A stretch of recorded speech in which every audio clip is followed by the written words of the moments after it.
All right, we are live. Finally, thank you for your patience. We are joined right now with Mark Sokol, Falcon Space, Phil Bichard, our good friend from Montreal, and Matthew Reif, Reif Technologies, Simon, and Luke, Sleeping Historia. How is everybody today? Tired. Sleeping. And you muted yourself right when you try to say something, Bernie. We had Mark in the space cap. Look at that. Mark doing some 3D printing. Check this out.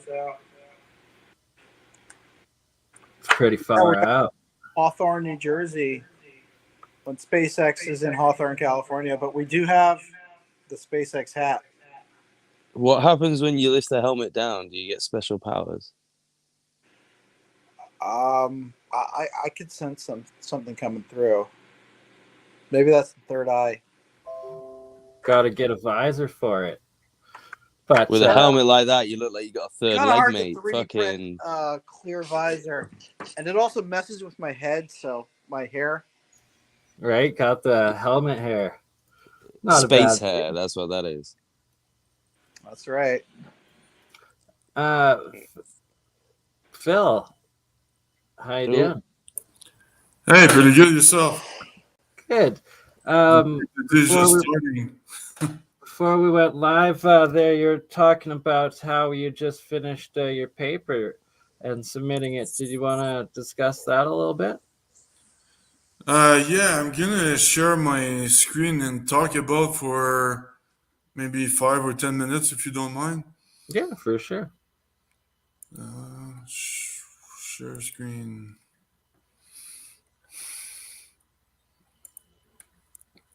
Present at the bottom, yeah.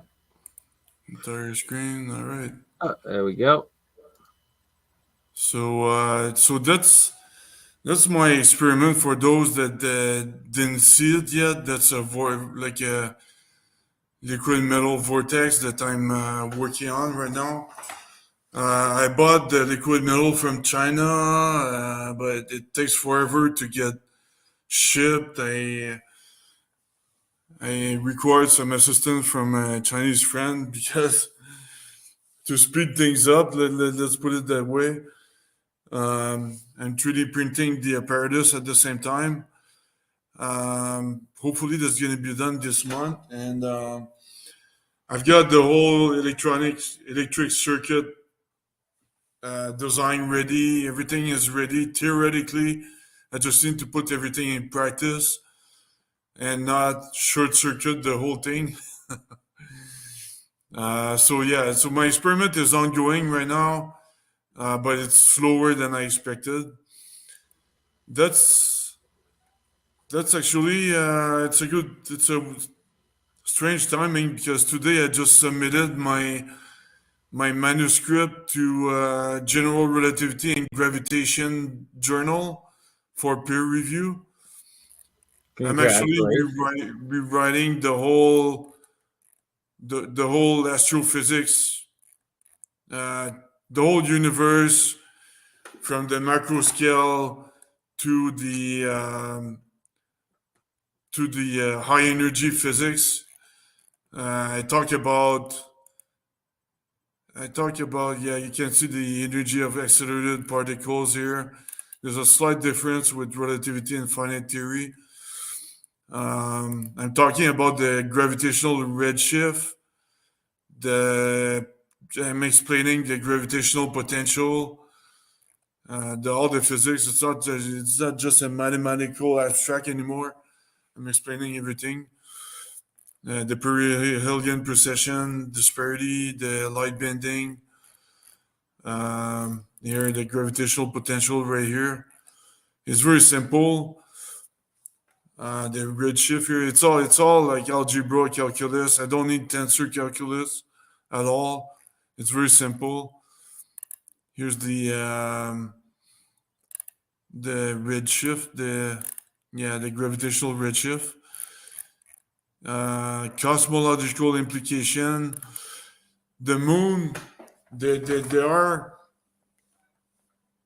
there are anisotropies with the light there's a lunar laser ranging experiment. They send a laser on they send a laser on a mirror on the moon that is reflected back to the earth, and they notice that the light is not always going at speed c. So it's the motion of the planet can plays a role in it. So there's an anisotropy of the speed of light there, and it's been noticed at the macro scale with supernovas and all that stuff. So and here I'm calculating the correct distance we are from the moon using finite theory, and I calculate that we're 7 meters off what general relativity predict. I'm explaining the flyby anomaly, the invisible universe, the Planck linear mass density, the galactic rotation curve. I applied finite theory to 500 galaxies, and I get the exact rotation curve for each one of them. So it's right on spot. I've got like, this is just a sample here, but I've got a software that I wrote that processes 500 galaxies in 10 minutes, something like that. It's all C++ code. And here I calculate the distance we are from the universal core, the center of the real universe. I call it the universal core. Here I talk about the energy density. I calculate a whole bunch of important stuff with simple algebra. It's really high school algebra right here, and it's based on the mostly based on what was disregarded for so long is the gravitomagnetic and the gravitoelectric fields. You just interchange one with the other, and you can find the Hubble law, for example, is really just the gravitomagnetic field, and you can convert it into the gravitoelectric field, which is the gravitational acceleration, and you can retrofit the distance we are from the universal core from that. So it's very simple. I mean, it was very hard to figure out, but at the end of the day, it's very simple to represent. Here that's my experiment proposal that. So you've essentially connected electromagnetic energy with gravity and mass, correct? Within the... Yeah, I'm doing the analogy. Well, it's not an analogy. It's like I'm doing the. There's the electromagnetic force and there's the gravitoelectromagnetic force. The electromagnetic force. The gravitoelectric force is just regular Newtonian acceleration, like A equals G times the mass divided by. So you're providing the groundwork essentially of bridging general relativity into electric universe theory. Yeah, it's that's pretty cool. I don't invent anything, by the way.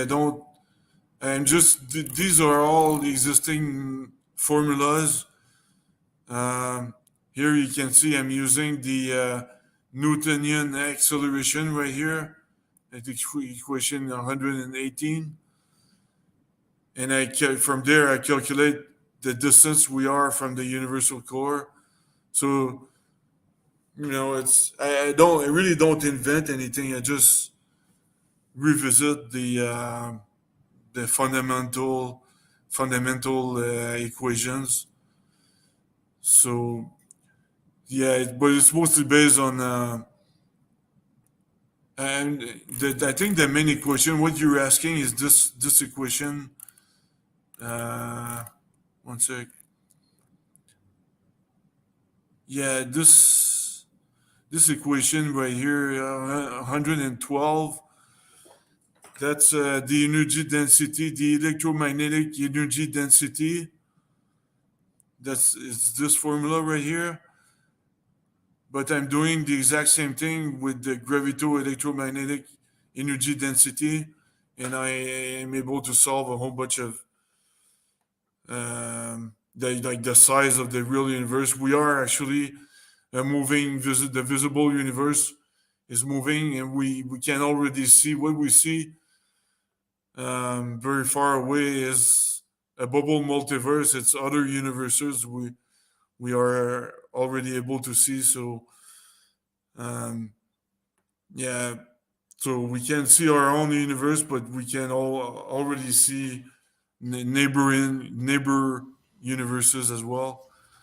So That's pretty cool. Yeah, I wish I have a presentation that I showed at APEC. Maybe people can check it out. I'll try to post the link again. For sure. And this is the ISS International Space Station experiment proposal. It's just the way it's just consists of doing the Michelson-Morley aboard the International Space Station, because the International Space Station goes 3 times the speed of sound, which is sufficient to measure a small discrepancy in the wavelength meter. So we should be able to see it, but the experiment is right there, and I've been proposing it for years, but I've been talking to Never get a straight answer from NASA. Yeah, well, I talked to the cases, the Center for Advanced Science, the group that handles the research on the International Space Station. I talked to them, but they said I need to pay like $500,000, and because it's too complicated for them, they can't really give me a grant for that. But it doesn't matter. They already have other ways here. It's so convincing, the theory. I already get the rotation curves right here. I got the earth tides and the flyby anomaly. I explain all that stuff. It's very simple to explain. So for me, in my head, it's not necessary, but to convince other people, maybe I'll need to do this experiment one day or the other. But for now, anti-gravity takes over, and it's more important, obviously. And yeah, but regarding the free energy, to go back on the main topic today's main topic, I figured out that the Larmor formula kind of converts accelerated ions into radiation. So if you have electricity in a coil, the electricity is constantly going to accelerate because it spins in circle. So it's going to create radiation, and I calculated that this should be pretty significant. So if you want to create free energy, it's not free energy, but it's a pretty significant amount of radiation. The radiation is going to be perpendicular to the coil as well, so it's going to be in a straight line, which is pretty great. You can do. I already know what to do with that. I will do the experiment one down the road myself, but I know exactly what to do regarding that. There's also the piezoelectricity that is pretty cool. It's kind of a ribbon of ribbon of diamond, some sort of diamond that creates electricity. Actually, I've got the presentation here. I'm going to be showing you how. Yeah, with this device here that just flips, he creates it. Actually, he's sending, and he's doing the opposite. He's sending an electrical current in the ribbon, and the ribbon kind of flips. He creates a fan with that. But you can do the opposite. That's an electroactive polymer, right? Yeah. You can do the opposite actually by flipping the ribbon. It's going to create electricity. So what I was thinking of is you put like tons of ribbon in the ocean at 45 degrees, and the waves are gonna, the internal waves are gonna constantly move the ribbon. So it's going to create electricity. So that's a pretty efficient way to create electricity. In 3 dimensions, it's not like just on the surface of the ocean, but you can go in depth in the ocean and take advantage of that. And I saw also that some guys, I didn't double check that. I'm not sure if it's true or not. But there's a group of people, they claim to be able to magnify electricity. Their website is called Tesla's powermagnification.com. They got a DVD and all that. So they claim to be able to amplify electricity like by 5,000 times. Yeah. 5,000%, sorry. They've been on like Aaron Maya Makamaxi, I think his last name. Aaron he works with Eric Pollard a lot, Eric Dollard a lot, and does a yearly convention where these two guys met, and that it has to do with the reshaping the electromagnetic field of the motors or the generators, I think. Yeah. Okay. Yeah, I don't know. I didn't check the theory at all. I think their name is Jim Murray and Paul Babcock. But I don't even know if it's patented, their stuff. Yeah, apparently it is. But just a heads up here.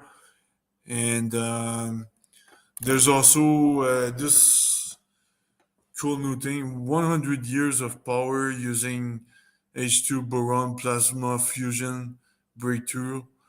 I didn't go through this article, but yet, but it's pretty convincing. And last but not least, their Caltech, they have a satellite that is able to convert to beam down solar energy on the surface of the Earth. They're currently testing it, and they're pretty. They said, I think they wanted to commercialize it this year if everything goes well. So they have I don't know exactly all the technical details, but they have some way of converting the solar energy and beam it down on the surface of the Earth. So so could either be really good or work out really bad. Yeah. Well, it's really efficient because it doubles as a weapon. Yeah. Right? Like. Yeah, so I want to share all that stuff, and hopefully I didn't step on anybody's toes here with my... No, that was awesome, Phil. Appreciate it.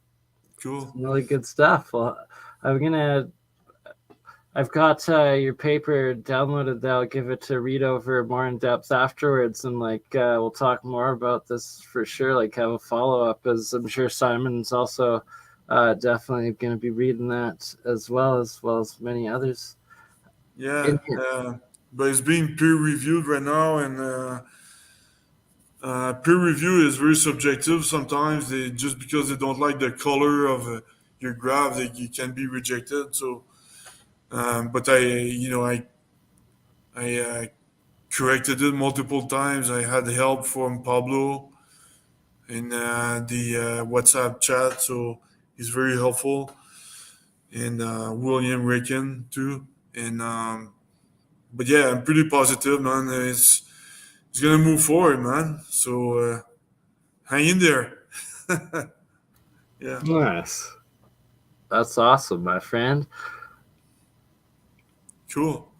So yeah, And that was my congratulations on the peer review. yeah. Sorry. Congratulations on submitting it for the peer review, and hopefully it goes well for you and they don't find a random excuse to hate it. Yeah, yeah. But I'm pretty optimistic because I cover everything, man. I don't neglect anything. I talk about everything, so I'm pretty optimistic. That's the best way to be. Yeah. So yeah, that was. If you guys have any questions, go ahead. Otherwise, we can move on to the next the next candidate. Yeah, Mr. Mark, you were doing you've got someone helping you with setting up some extra coding, you were saying down there today, and what else are you working on at the shop? Oh, you're muted. Sorry. You got it. You want to get a good view. Oh, To the camera. there we go. Okay. You can hear me, see me? Okay, perfect. So what's happening here at the lab is a bunch of things. We recently got in some new equipment in our quest for anti-gravity research, and that includes this new drill press over here. The old one was way too wobbly, and it's already been sold on Facebook Marketplace to somebody who needed it. And right here we got what's called a spin lathe. Now, these are very uncommon beasts. It's almost a dying art of pressing a piece of metal against a mandrel, which is this in this case, and forming it into that shape. So this would be a saucer shape. Here's an example of something that's been spun, not by me, but this is metal that has been spun. And as you can see, get that flying saucer shape. You need a spin lathe to do it properly. And one of the interesting things that happens when you spin metal like this, the way the electrons flow through the material changes because the crystalline structure is warped by the spinning motion. Over here, we have some of the tools that are used for spinning. It's basically just a block of metal and you press against it. Back over here is another form. This one has a little bit that can rotate with the metal as it's rotating. And here's some of our early fuck ups, and they came out pretty bad. That was before we watched the instructional video. Is no one going to comment on the fact this guy has Captain America shields just littering this workshop? And calling them fuck ups and garbage, right? Yeah, he's just flinging about vibranium, it's another mistake. You need a decal maker to go along with that, Mark, so you can, for your son, give him the helmet and the shields. Any fuck up that doesn't result in someone getting hurt is fine by me. Can I actually have a Captain America shield, please, Mark? Yeah, you can have one of them if you come to the lab, though. Where's the lab? Is it New Jersey? SpaceX is in Hawthorne, California. We are in Hawthorne, New Jersey. We're the SpaceX of the East.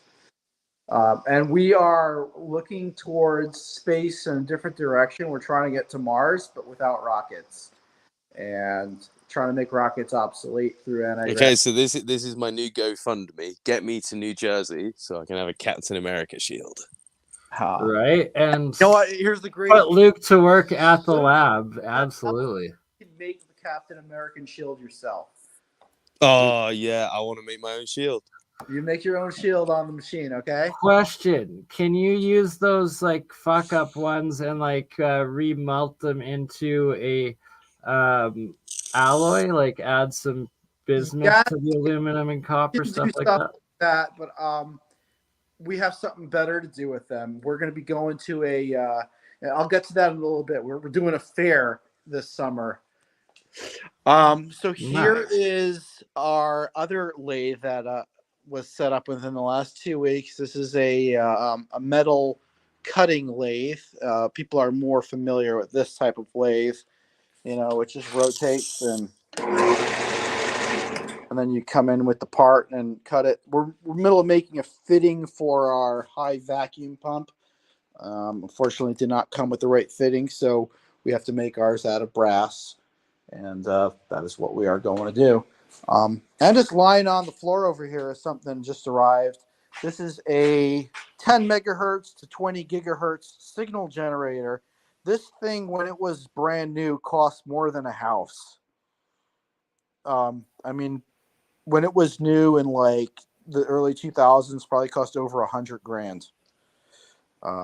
That is absolutely amazing and super jealous. And that's one of the main topics that we want to discuss is signal generators and putting them through different coils.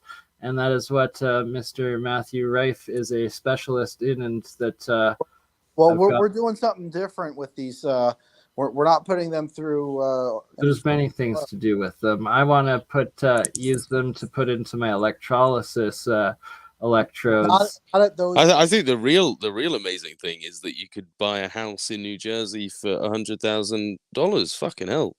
In England, that would get you a very lovely cardboard box. Maybe 20 years ago when this thing was new. Yes. And the dollar was worth a lot more. This is Before a pile 2008. This is a pile of wood that all this equipment came in pallets, and we chopped it up into firewood. We're gonna have so that's for the summertime bonfire, springtime bonfire. Yeah, that when fire pit season comes around, we're gonna be ready for it. So that's pretty much what's happening here with new equipment. Now the signal generator that I showed you earlier is for our dynamic nuclear orientation setup. We're trying to orient subatomic particles by a process called dynamic nuclear orientation, which is essentially electron paramagnetic resonance, but with a little tweak. It involves two components: a standing magnetic field, which is provided by a massive electromagnet, which is inside of our Faraday cage over here. See that electromagnet, and then that provides the homogeneous magnetic field. There's our logo, and then the RF comes in perpendicular to that magnetic field and perturbs the valence electrons, which are precessing based on the strength of the magnetic field. So the stronger the magnetic field, the higher the frequency of their precession. And when you get those both in perfect tune or just out of tune with each other, you're able to change the spin of the electron. And through the hyperfine coupling that connects the electron spin to the core of the atom, you're able to tickle the core of the atom and change its orientation and slowly build up nuclear orientation in the subatomic particles, which make up the core of the atom, which we believe would make matter weightless. And that is what we're trying to accomplish here. That's pretty epic. Your name really checks out because everything I've seen so far is so cool.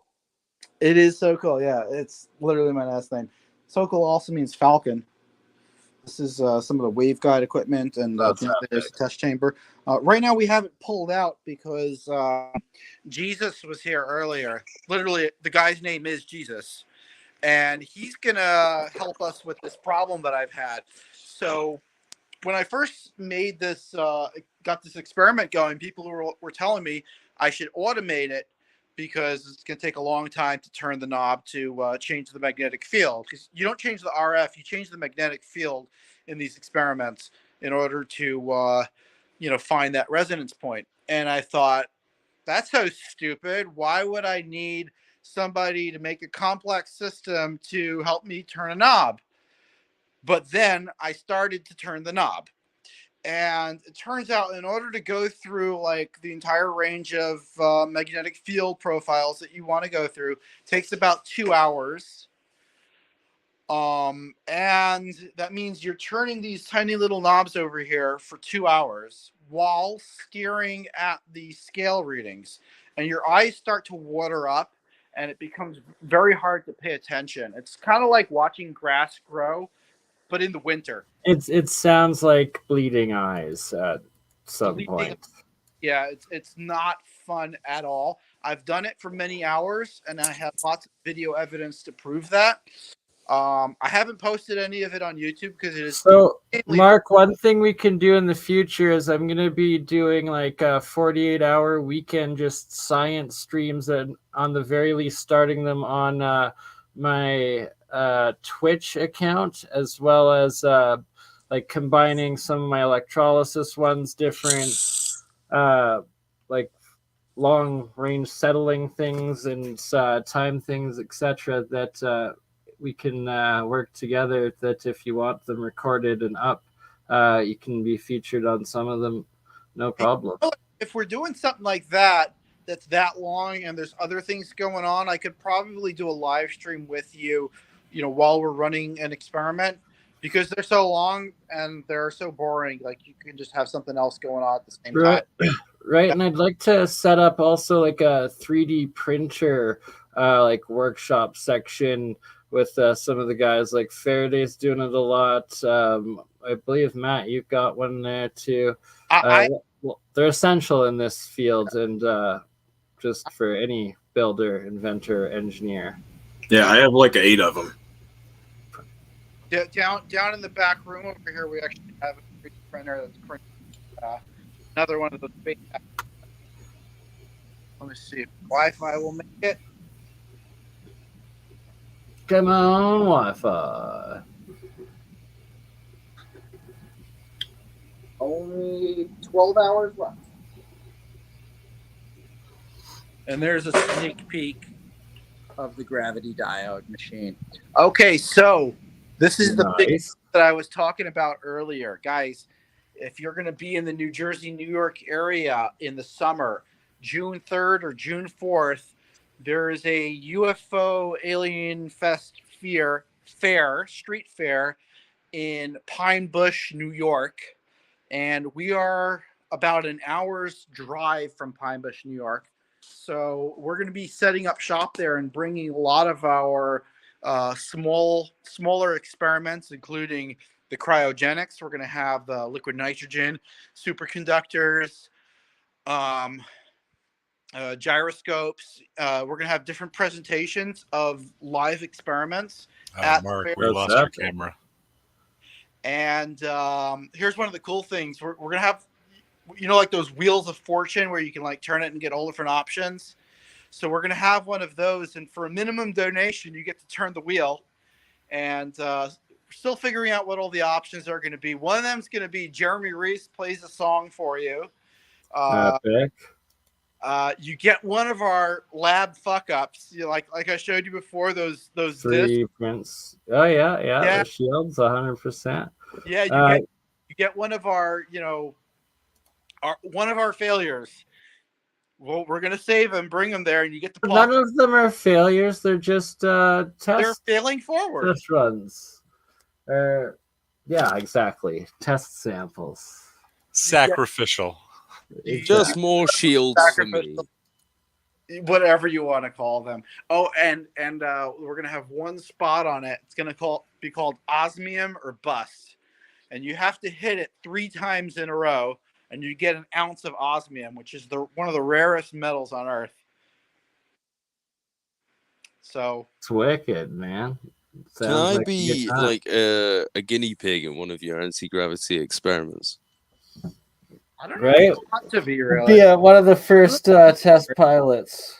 Yeah, for real. Can you just stick me in one of these chambers and just do some magic? We'll lock you away in a Faraday cage. That might be the only way to first we stop have me. get So here. yeah. Are we gonna set up that GoFundMe so you can come down here? Oh I mean, yeah, we're no, always yeah, here, we can start that. Yeah, GoFundMe if anyone for is America. watching, go. I'm sure Hippie is lurking somewhere around here, and she'll post my links to my Cash App. And if enough people send me money, I'll buy the ticket right now. In fact, I'll pack my bags on live stream and get the plane. That's how dedicated I am to getting this shield. Just for the shield. Well, it's June 3rd, so we got some time. We still got a Also the couple- gravity stuff, but you know, the shield really, but you know. he wants a shield. Okay. Yeah, I'm here to talk about your groundbreaking achievements, and also I hear you have a shield. You grifter league. I just want that shield. Right, drift I in want that goddamn shield. I think it'd be if you want the shield so bad, maybe you'll get one shipped one day. One day. That shit got looks back. so official though. Like literally, it looks like you throw that about. I bet you do. And when you're not on live stream, I bet you're throwing those things around the workshop, aren't you? I don't know. The edges are probably sharp. Yeah, they're probably pretty sharp. We have a lot of stuff going on actually at any given time here. He says probably as if he doesn't know. He's like, yeah, it'll cut through a wall. I mean, maybe. They are pretty sharp. They're about as sharp as scissors. Ooh. Spinning, flying at you. Not right. the Who way wants to see me want. lose some fingers trying to catch one of these shields? Oh yeah, between the two lathes, the spinning one is by far the more terrifying of the two. Just because Well, yeah, of I'm the not going to radius stick of my that thing fingers in some spinning around. lathes. I mean, that just sounds ridiculous.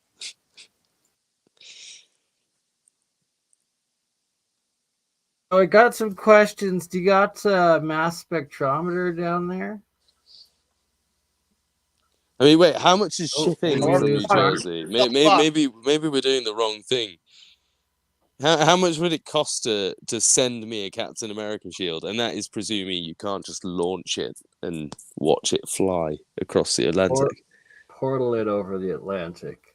Well, that's the point, isn't it? That's the true test of the shield, you know? Just then it's a real Captain America shield. Exactly. You know, fucking first class. See ya. Yeah, it needs to like go out into outer space and come back in and. So yeah, Mark, do you have a mass spectrometer run at your shop there? Do you do mass spectroscopy there? Spectroscopy? No, we do not have one of those here. But we do have a clean room, and inside of it is a vacuum vapor deposition machine. So basically, vaporize material inside of a strong vacuum or a good vacuum, and the material then falls onto a plate substrate where you can deposit various materials. It has two separate heating baths, so you can do two metals at a time where you can layer them, you can alternate. So one of our last experiments, we were doing bismuth and magnesium, and bismuth again on top of these Lyra, the beetle wing things. And Jeremy Reese is posting that on Twitter as our latest attempt at metamaterials. The bug. Wow, what's the name? It's on the tip of my tongue. Lyra is the outer cover of the beetle. Oh, the outer cover. Okay, not the inner. That's our vacuum vapor machine right there. So that's pretty much what we have going on at the lab right now.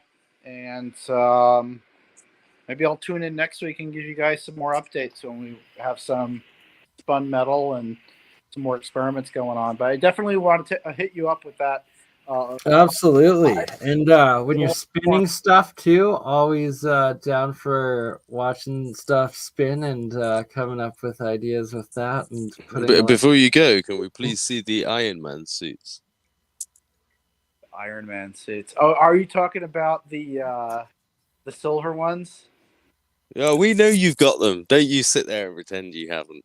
Okay, so these are lead. That's for hard radiation. But for electromagnetic radiation, we have something really special. And this is you're not going to find anywhere else because these were handmade by a friend of mine. Check this out. This is literally a silver hoodie that goes all the way down. And this will protect you from... The man's got me thrill. I was gonna make the joke, but it brings up the Fucking Bilbo question Baggins over here. was there more He's to got his those me old thrill vest. the old full metal suits? Like you're in a fully encased Faraday cage. No, I love it. He's like, look at this silk. You wear this, you're protected from anything, heat, a dragon, anything. Well, If it got hot, you'd be screwed. many ETs were seen wearing something that looked very much like this, like a metallic jumpsuit. That's true, Mark. And the most sane, logical explanation for it is, yes, they were wearing like literally this kind of material for the very reason that I'm wearing it, because their ship emits RF that can harm. Radiation that they're having to have blocked in. Yeah, that makes a lot of sense. It's RF radiation. It's high gigahertz because their ship emits those frequencies because it's using a similar technology to the stuff we're trying here at the lab. So, I mean, in a really simplified way, it's kind of like flying a microwave and you're on the inside. Exactly. But if you have to... It's like, exactly. You don't want that, but that's exactly it. That's pretty much it, yeah. But you don't want to be on the outside of that close up. Most people who have had close encounters with those flying saucers, like really close, have ended up with burns. What's really interesting about that is if you go into the Ark of the Covenant story, so you know what, you were wrong. This did connect, right? When you look at apparently the Israelites that left Egypt, they followed the cart, and what they actually followed was a cloud. A cloud guided them, and when it stopped, they stopped. And this cloud apparently at night it emitted lights, and they were warned to not go near it, and people did go near it, and they got burned. What it's called is the Amud Anan v'Amud Eish, a pillar of fire and a pillar of smoke. During the day, it looked like smoke, and at night, like a fire, because it was a cigar-shaped or pillar-shaped flying saucer that Jehovah, the extraterrestrial, aka God of the Israelites, was flying in. And they used some anti-gravity force field to split the sea. And one really cool thing from that story is the Egyptians were shooting arrows at the Jews, and those arrows came flying right back at them because the spaceship was in between. So there was some sort of force field going on there. But during the Vietnam War, at the demilitarized zone, the same thing happened, where they were shooting at a flying saucer that had gray aliens on board. They could see them through the portals with the large eyes. You know, it was just about less than 100 meters away. They shot at it with their guns, and the bullets came flying right back at the U.S. servicemen, killed some of them, and ended up capsizing the boat. And it was their bullets that were coming right back at them. But here's the craziest thing. Fast forward to 1995, in the 3M plant in Pennsylvania, they were unrolling rolls of plastic, which created a very large static electric field, and the same force field was seen in the equipment. Anything you threw at this force field would come flying right back at you. So, Scotty, power to shields. That's how it works. That book also has sonic weapons in it, where they level an entire town after going all around it. Yeah, exactly. That is I was just about to bring that up. Actually, the Ark of the Covenant. Well, as well, you've got to imagine. I think this is my view on that Ark of the Covenant thing is that it comes from one of the pyramids. It's kind of like your power source to that unit, and the Ark itself is kind of like the perhaps even just symbology wise a reference to the technology, because it's kind of like Prometheus with the fire that comes from God, the gift from the gods to man. And it kind of is that the Ark itself could be that gift of technology. Yeah, and the old the tab that the 10 Commandments that were put in there are probably like some advanced technology, and when we finally are able to find it and open it up, Well, so one aspect I always find fascinating is that the Ark of the Covenant is the exact same measurements as like the what they call the tomb or whatever, where the casket was supposedly in the king's chamber in the Grand Pyramid.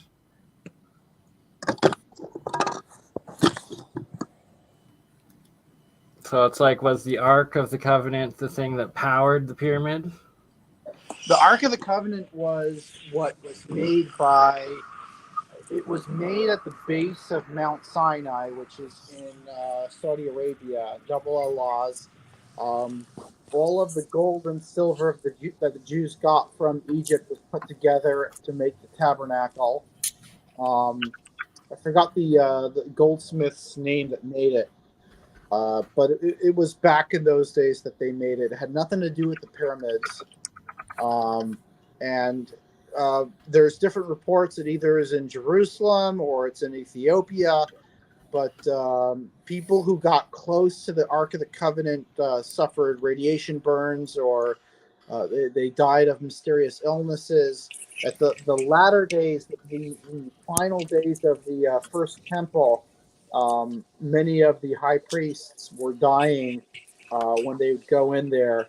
And there probably was some sort of radiation poisoning that was happening, like a lethal dose of radiation. So the technology eroded probably over time and eventually started leaking radiation sometime after Jehovah the alien died. A fun fact for you guys is actually the Ark is Mark, in do you want Wales. to close your phone and come back on your computer, and or did you want to stay on your phone, Mark? Yeah, you can shut the phone off now. Yeah, but what I was going to say is Matt, Wales is actually the source of the Ark of the Covenant now. So there's a place called UnMonetized in Wales, and the connection here is if you go to Egyptian hieroglyphs, you can actually decode them using the Welsh language, and like extremely accurately. So it's not like, something that's just happened by chance. The Welsh language is inherently linked to the Egyptian hieroglyphs. You could go as far to say that it's based off, like, literally they were speaking Welsh. So if you go to UnMonetized, which literally means isle or place of the Ark, Isle of the Ark is one interpretation, but that's literally what it means. It's a mound in Wales, in South Wales, where the Ark of the Covenant is buried. And you can follow the trail of the Israelites that came from Egypt all the way through Assyria to Asia Minor. They went to Troy in about 650 BC with Brutus and the people that left Troy. They went to the Isles of Lemnos. They wrote on some rocks in Etruscan, which is essentially Colburn, talking about their journey, and they boarded some boats there. They made a load of boats, boarded the boats, and they sailed to Britain, and they took the Ark with them. And that's where the Ark is. Well, yeah. I bring this up quite a bit. If there's lots of pyramids, there's probably lots of arcs. So the idea that, especially when you look at Tartarians, so in Syriac, Tartary means remnant, and they do claim to be remnants of the tribes of Israel. Now, this is a bit of a bone of contention because there's a book, can't remember by who, but it's called The 13th Tribe, which goes into detail about how the Khazars are actually an adopted tribe. That's why they're called the 13th tribe. They're not part of the 12th tribes. Basically, at some point in history, the Khazars had the opportunity to join the Christians or the Jews or the Muslims, and they decided that we're going to join the Jews. And hey, Mr. Rant there. That's very fascinating, but we got to keep it on topic. Sorry. Yeah, I was just... Mr. Reif, would you please go into your presentation there if you want to bring it up and present? You both were going to talk about some hydrogen energy aspects, as I believe, as well as getting into the using the coils. And you're still muted there. Forgot to unmute. All right. So with energy involved and everything that we've been talking about, I'm going to try to tie all of this together. First of all, I'm going to show you guys like a real quick history going from right now back in time about hydrogen powered engines. And then I'll tie everything up as in where we're going to go to in the future. So here we have the Porsche water engine, and this is going to be Porsche's next engine that's coming out, and it's running on a high carbon based water that's only found in one place in the world, and I think it's in Chile. But you'll see right here, Porsche starts to use thin air and water replace gasoline, and Porsche starts to use thin air and water replace gasoline. Porsche's plant will produce green hydrogen via a process called electrolysis. Now, this is the motor that's going to be coming out very soon, the next line of Porsche. Then we can go back through history.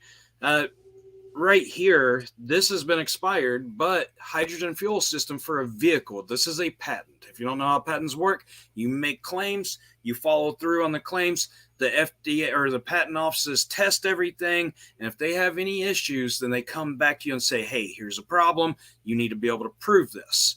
So they've obviously proved that this works. So right here's the entire patent, and let's just keep on going because this one was in 1995 whenever it anticipated expiration, and now it's expired for a lifetime.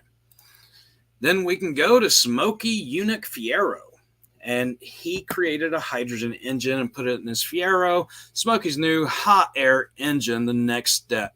So I can't remember exactly what he was doing, but he was breaking down the water molecules and breaking it into hydrogen and oxygen, and then having a combustible engine.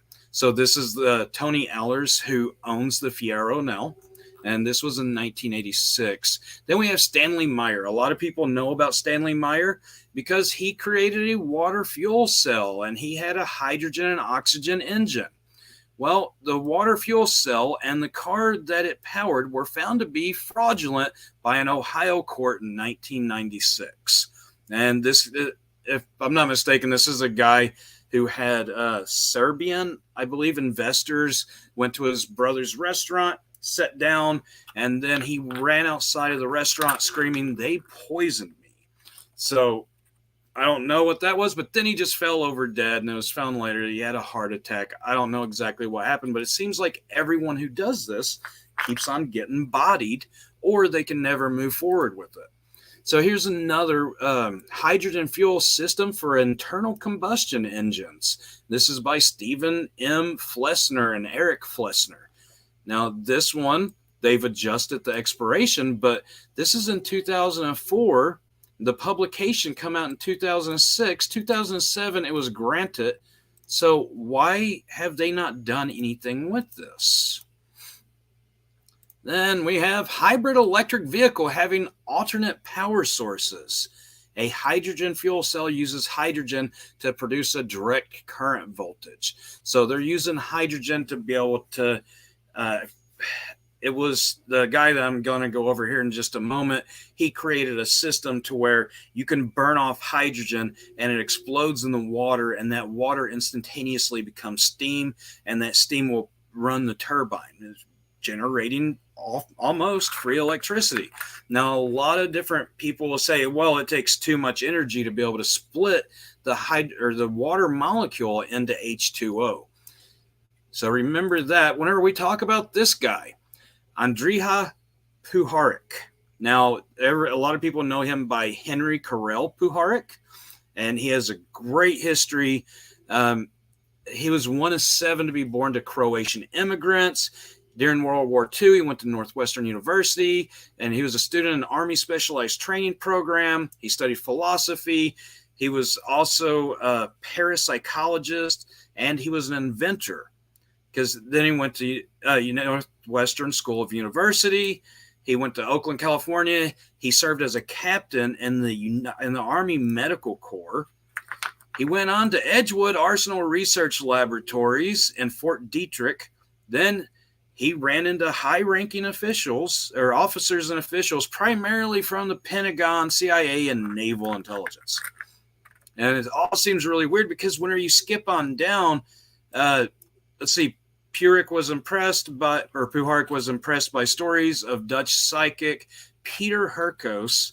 And in 1956, he went to investigate his alleged abilities. He ended up writing a book, I believe.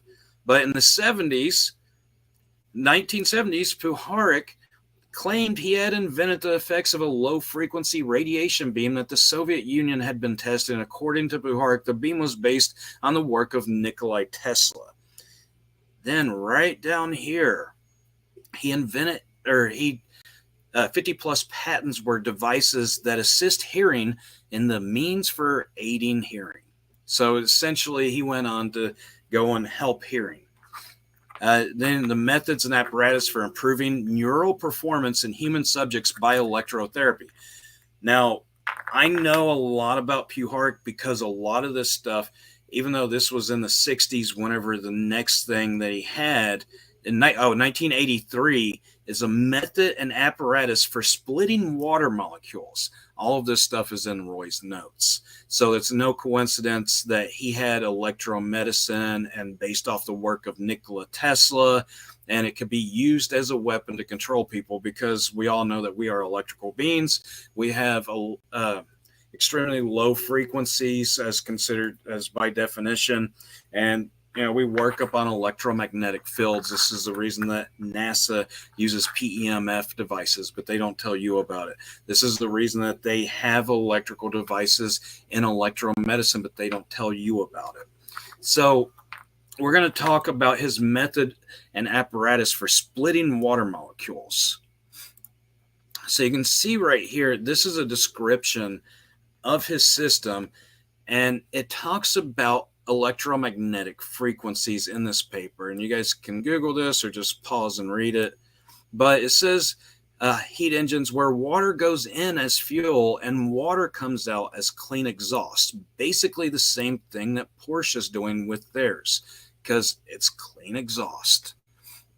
So let's just jump on into this. Right here's his patent, 4394230, filed and approved July 19th, 1983. Now, this says amplitude modulated 90-degree carrier sine wave. And a lot of people say, oh, this is different technology than EMS, but it's really not because this up here is a function generator. It's a signal generator, and it uses electric to be able to do this. Now, you can read all through this patent, too, because it's right on Google Patents. Right here is his device to be able to separate the hydrogen from the oxygen and split that water molecule. Right here goes a little bit more into it. Component 3, the water section of the component, breaks everything down. So you got hydrogen plus hydrogen, then it goes into this, and it goes into H2O. So as you go through, you'll start to see a lot of things coming together. The unhybridized orbital intersection and water bond angle is 104 degrees rather than 90 degrees as predicted.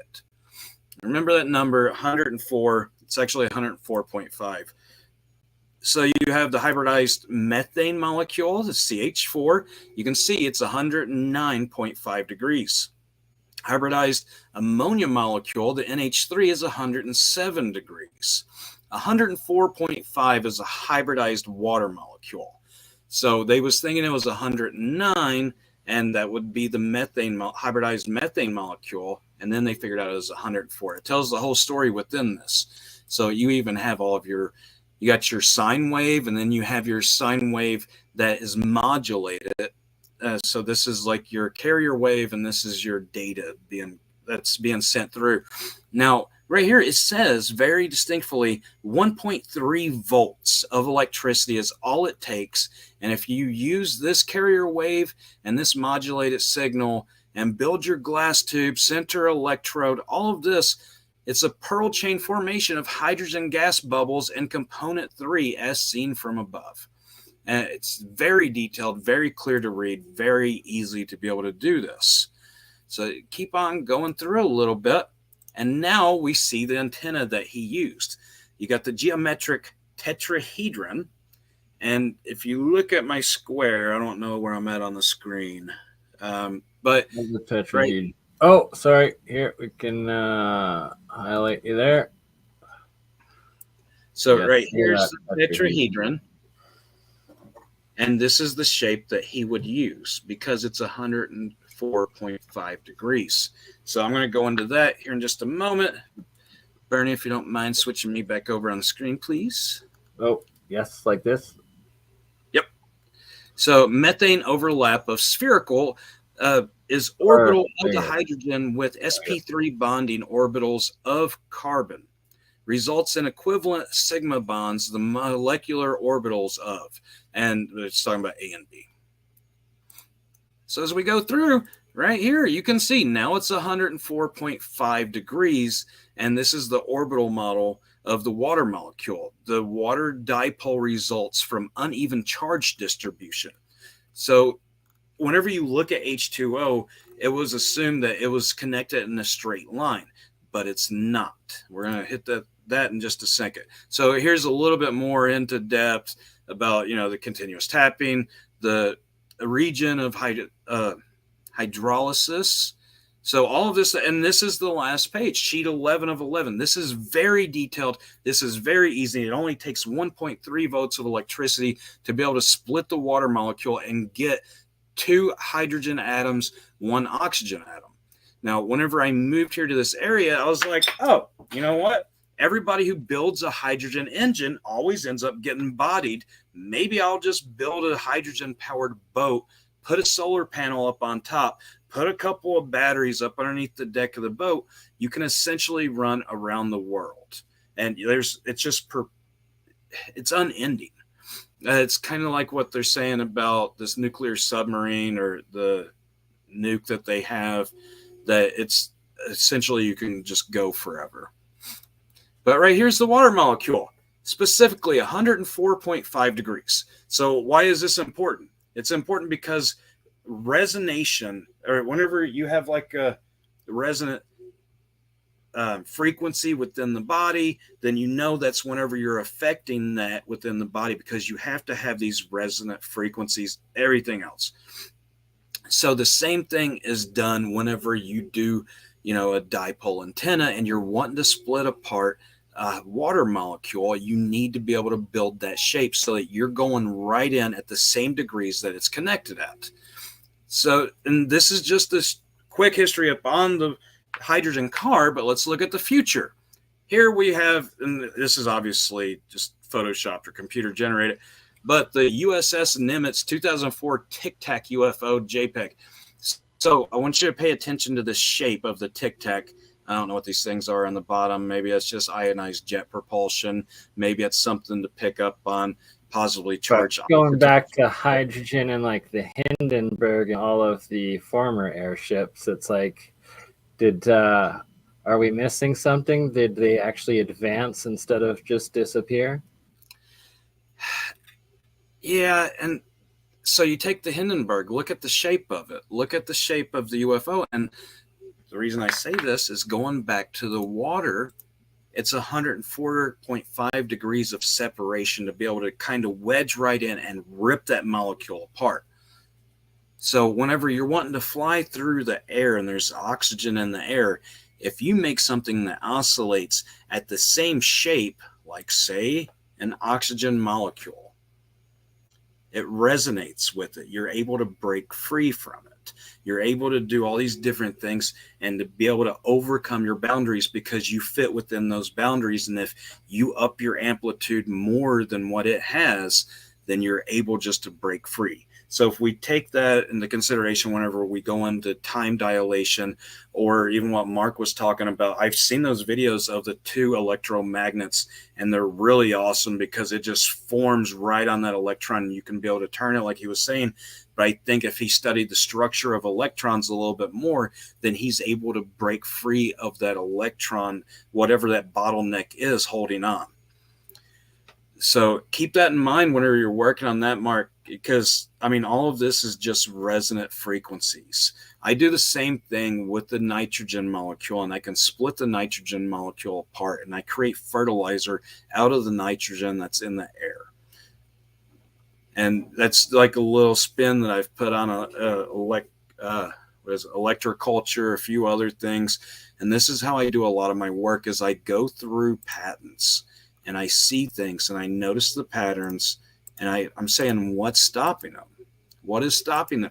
They've had this stuff since the 20s because this stuff is in Roy's notes as well. So if we're going to move on to UFOs and flying saucers and spacecraft, then they're obviously going to let us now have hydrogen engines, but still keep a little bit of restraint on it and say, well, why don't you just say it's highly carbonized or carbonated water, whatever it is, water containing a lot of carbon, and then you can build your motor because it has 0 emissions when it comes out. Matthew, I'm totally, that was amazing. Totally for the hydrogen idea. Just a hydrogen fuel cell probably is the way to go for any spaceship, just like we had on the space shuttle, because lithium batteries are deadly if they go wrong. But if you're dealing with hydrogen fuel cell, your byproduct is water. And if you're stuck in outer space waiting for a rescue mission, having water is a great thing to have. Well, what I want to do next time is I want to talk about space and to be able to do anti-gravity and travel. And I know these are tetrahedrals. These are actually called painter pyramids or something. But I'm going to be printing out regular pyramids, and I want to show you guys what I believe that has been described are these UFOs that are flying, because it's a cube shape. And that cube shape is surrounded by a force field of some sort that they can see. And this goes back onto electrostatic as well, and how you can break free of the bonds of gravitational waveforms, and why I believe it works, how it works, and just theorize up on that and let other people run with it, because that's what it's all about.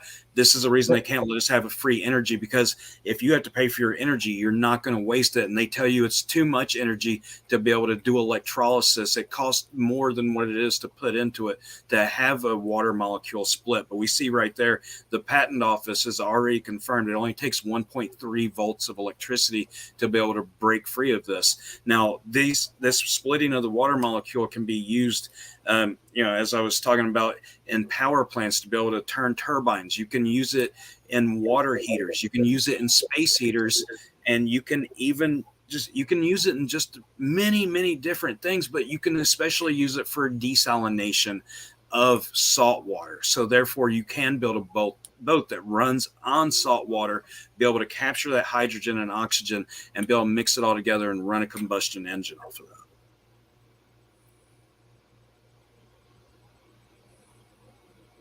I absolutely agree with all of that. And sorry, I have on screen right now a 11-year-old video of some guys that show how they've modified to make their truck a hybrid hydrogen vehicle, and that literally they're just using a couple of jars with the water and the intake into the injector with the hydrogen from there.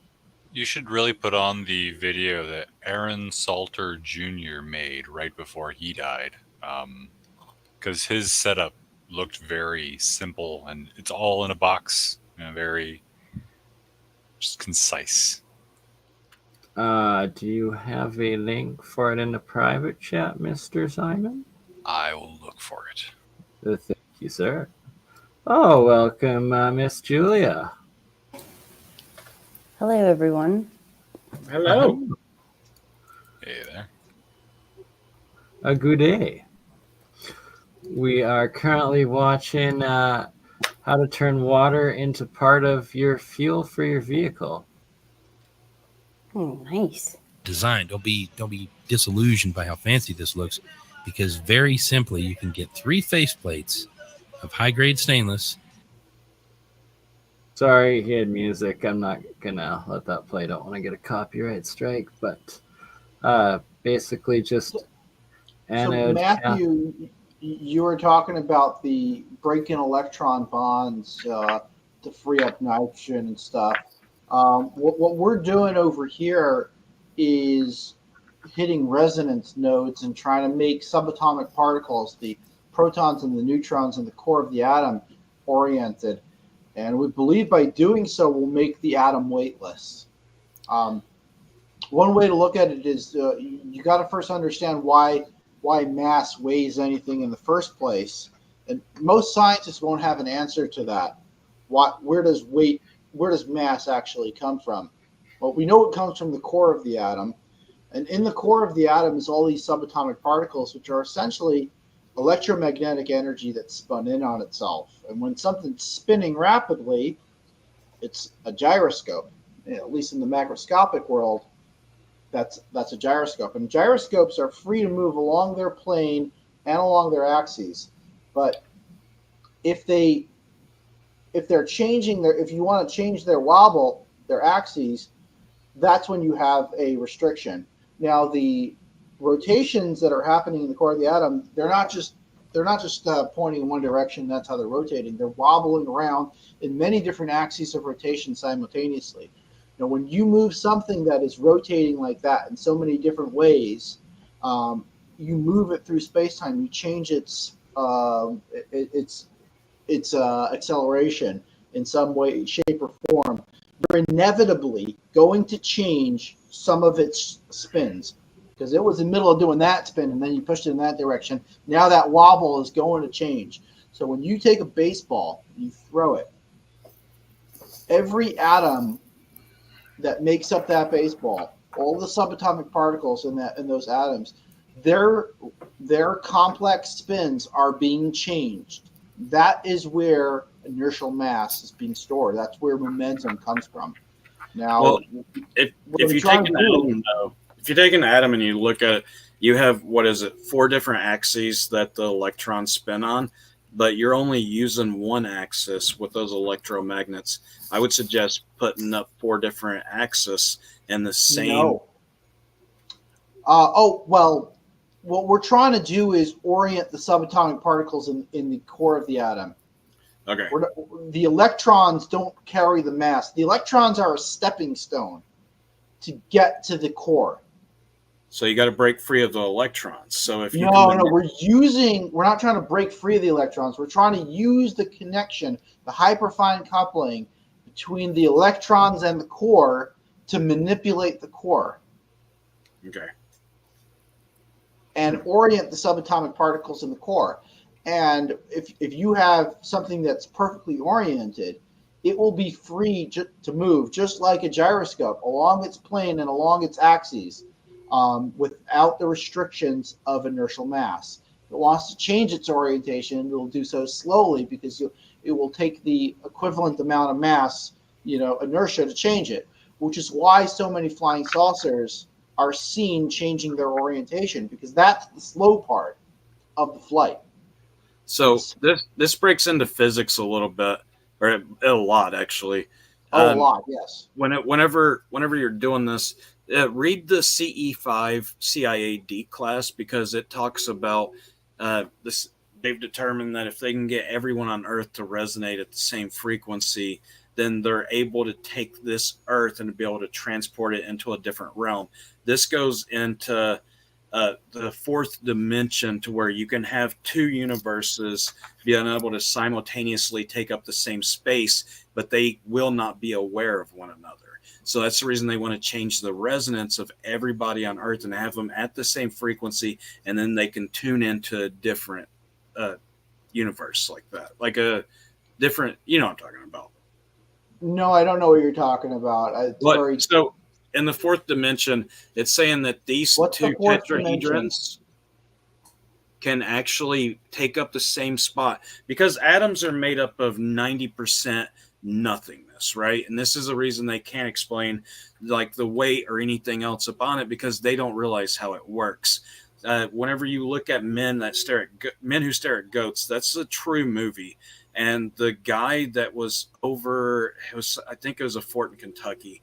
It wasn't Fort Knox, I can't remember, but that general would get up from behind his desk every day and try to walk through the wall because of the theory that atoms are made up of 90% of nothingness. Only 10% has any kind of mass or anything else.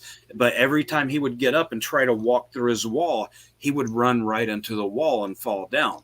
And then he would get up and walk out of the door. So all of this stuff is on the films that are in the military. They have recordings of all of this happening. Yeah, I've seen that. It's trying to manipulate mind, telekinesis. The reason why you can't walk through a wall is not because of the atoms; it's because of the electron fields.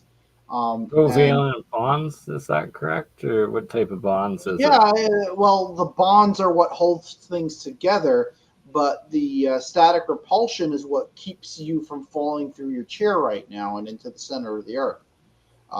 It's not the reason why anything. The reason why this copper thing is the color of copper. The reason why this is red is not because of the atoms. It's because of the electron fields around it. It's because that's what it resonates with. This is what Roy found out with the prismatic virus microscope, is that whenever he shines a light through that quartz lens and it separates that light, he could look through the universal microscope and see the viruses and see which light that they're reflecting, and he would know the resonant frequency of that virus at that point. But the same is, everything has resonant frequencies. Yeah. Every single material, and the resonant frequencies are dependent a lot on the electrons. And the electrons can then manipulate the core of the atom through the hyperfine coupling. And that is what we're trying to do, because the atom is where the mass is. The electrons are what dictate its is it alkali? Is it acid? Is it white? Is it red? Is it blue? Is it black? The electrons dictate that, but they don't dictate the mass. The mass is hidden in the core of the atom. And the core of the atom is what we have to manipulate in order to get rid of the mass or hide the mass, which is what we're trying to do with this dynamic nuclear orientation shtick. Well, what type of atom, what material are you using to orient? Is there any specific material? There's way too many materials. There's way too many samples that we've had recommended to us that we haven't tried yet. The problem is that it takes over 2 hours to run each test. We're trying to automate that system right now so we can speed that up. But right now we have over close to 100 samples that are waiting to be ran, Phil.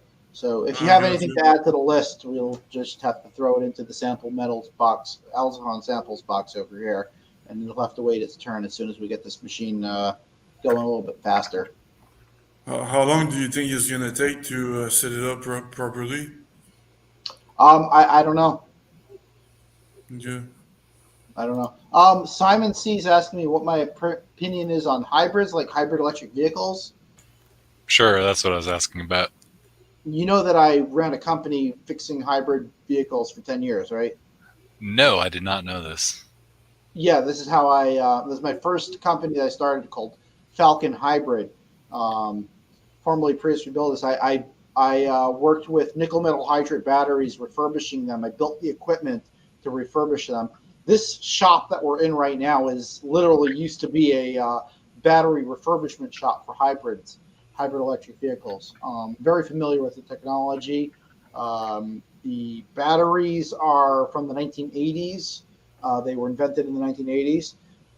And unlike nickel cadmium batteries, which have a very strong memory effect. That means that if you charge it from 20 to 80% and back and forth, it'll sort of start to assume that the 20% is 0 and the 80% is 100. That's kind of what the memory effect is. Nickel metal hydride does have a little bit of that memory effect, but not to the same extent that cadmium does. And what we did was erase the memory effect and then match modules together to have a balanced pack for running your hybrid vehicle. And they're a great gas saver. They're basically regenerative braking. It's basically a gas engine with regenerative braking. And I have a hybrid pickup truck with a RV attached to it, one of the few left in the world. Yeah, I love hybrids, but electric is much better. Cool, thanks.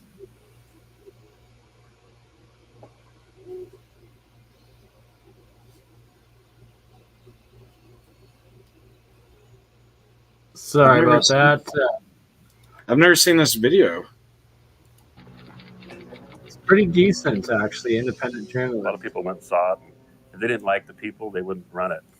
But they I liked found it. a Some link friend to went that there, so other one, they by go, the way. "Oh, you're cool. You're representing the people that are going to buy it. You guys have money," and so they ran the engine for them, and they had Okay, it we'll locked play a in their little bit building. of this Stanley Meyer one, and then You we'll couldn't take get into it. that one. Couldn't steal it. They just ran it around this room upstairs. I don't know, around in circles. That's kind of funny. You have 2 parts oxygen, 1 part hydrogen. So if you could control and split the oxygen from the hydrogen, and then basically smack it, do the voltage and the current in his supporting circuits, then now you have high output of hydrogen, say it's the combustion at that point, but now yields 1,800 times the power, and now you deliver that much more power to your load, and off you go. So you're taking water, separating water by some electronic ingenious ways of doing it, that he did here in his patent, and you got an engine that's running on water. So the wave is square. So what you want off, on, has to be this off, on shock. So you spin the molecule in a parallel spin state. So all the cells are proton, neutron are spinning like this on our bodies and everything. But we're putting it in a parallel state. You know, like a regular conventional car, you have, pollutant and carbon monoxide. Here is basically, there's no carbon monoxide. It's fantastic for the environment without using traditional fossil fuels. Man, you want to go out and get this vehicle yourself? And just think of the cost. There's no cost in water. It's natural part of the earth. I mean, water is all over. It's abundant. The implication is that the Holy Spirit told him what to do in response to his prayers. Well, I can't judge that aspect, but unless there is some amazing source of cosmic energy, this is impossible.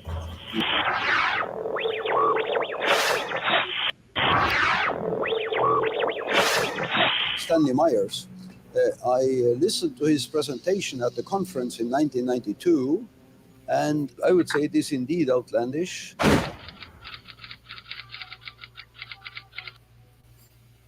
The fact is that our common knowledge of the first law of thermodynamics is absolutely violated.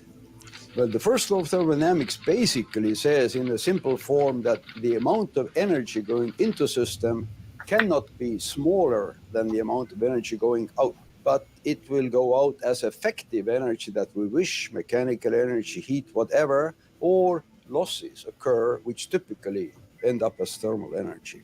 But basically that you cannot put in a little bit and get out a lot. That is impossible according to the first law of thermodynamics. At first they say, nah, this can't happen. It doesn't work. There's no way this thing could work. And he goes, well, yeah, it does work. I'll give you ammo on my dune buggy. I have some modifications, but, there's no tricks here. And I'll show you guys. Come down and take a look at it. Well, if you don't want to take a look at it, I'm sure other people might be interested, especially the general public, and maybe the government might look into it too. So, I invite everybody to come and let's have a discussion.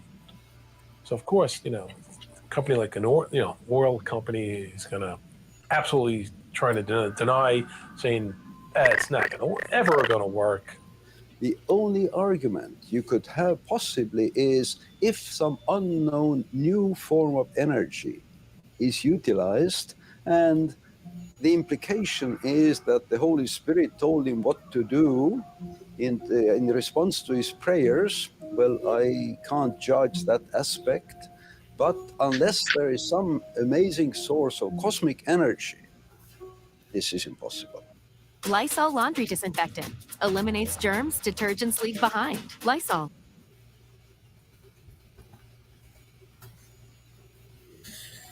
That's what happens when you don't use Twitter. Oh my God! I thought that was that woman with your voice. Longitudinal energy. I don't understand it totally, but I have a feeling,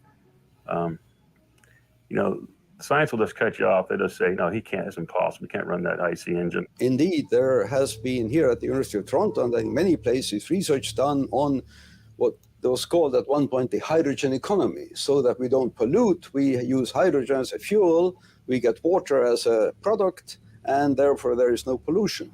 I mean, it all sounds very nice, but it has very severe problems. It is explosive. It has to be contained. And containing it means a very low temperature and an extremely high pressure, or you can't contain it. And of course, if your vessel explodes.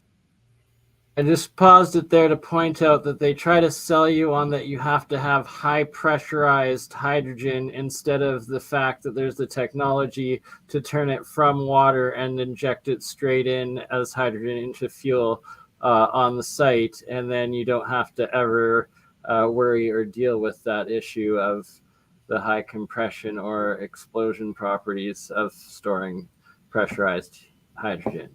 Yeah, and if you read through that patent I was showing, then you'll see that the oxygen and the hydrogen separate into two different chambers, and then you have your mixture ratio that would literally somewhat be like a carburetor mixing fuel with oxygen to be able to throw it in.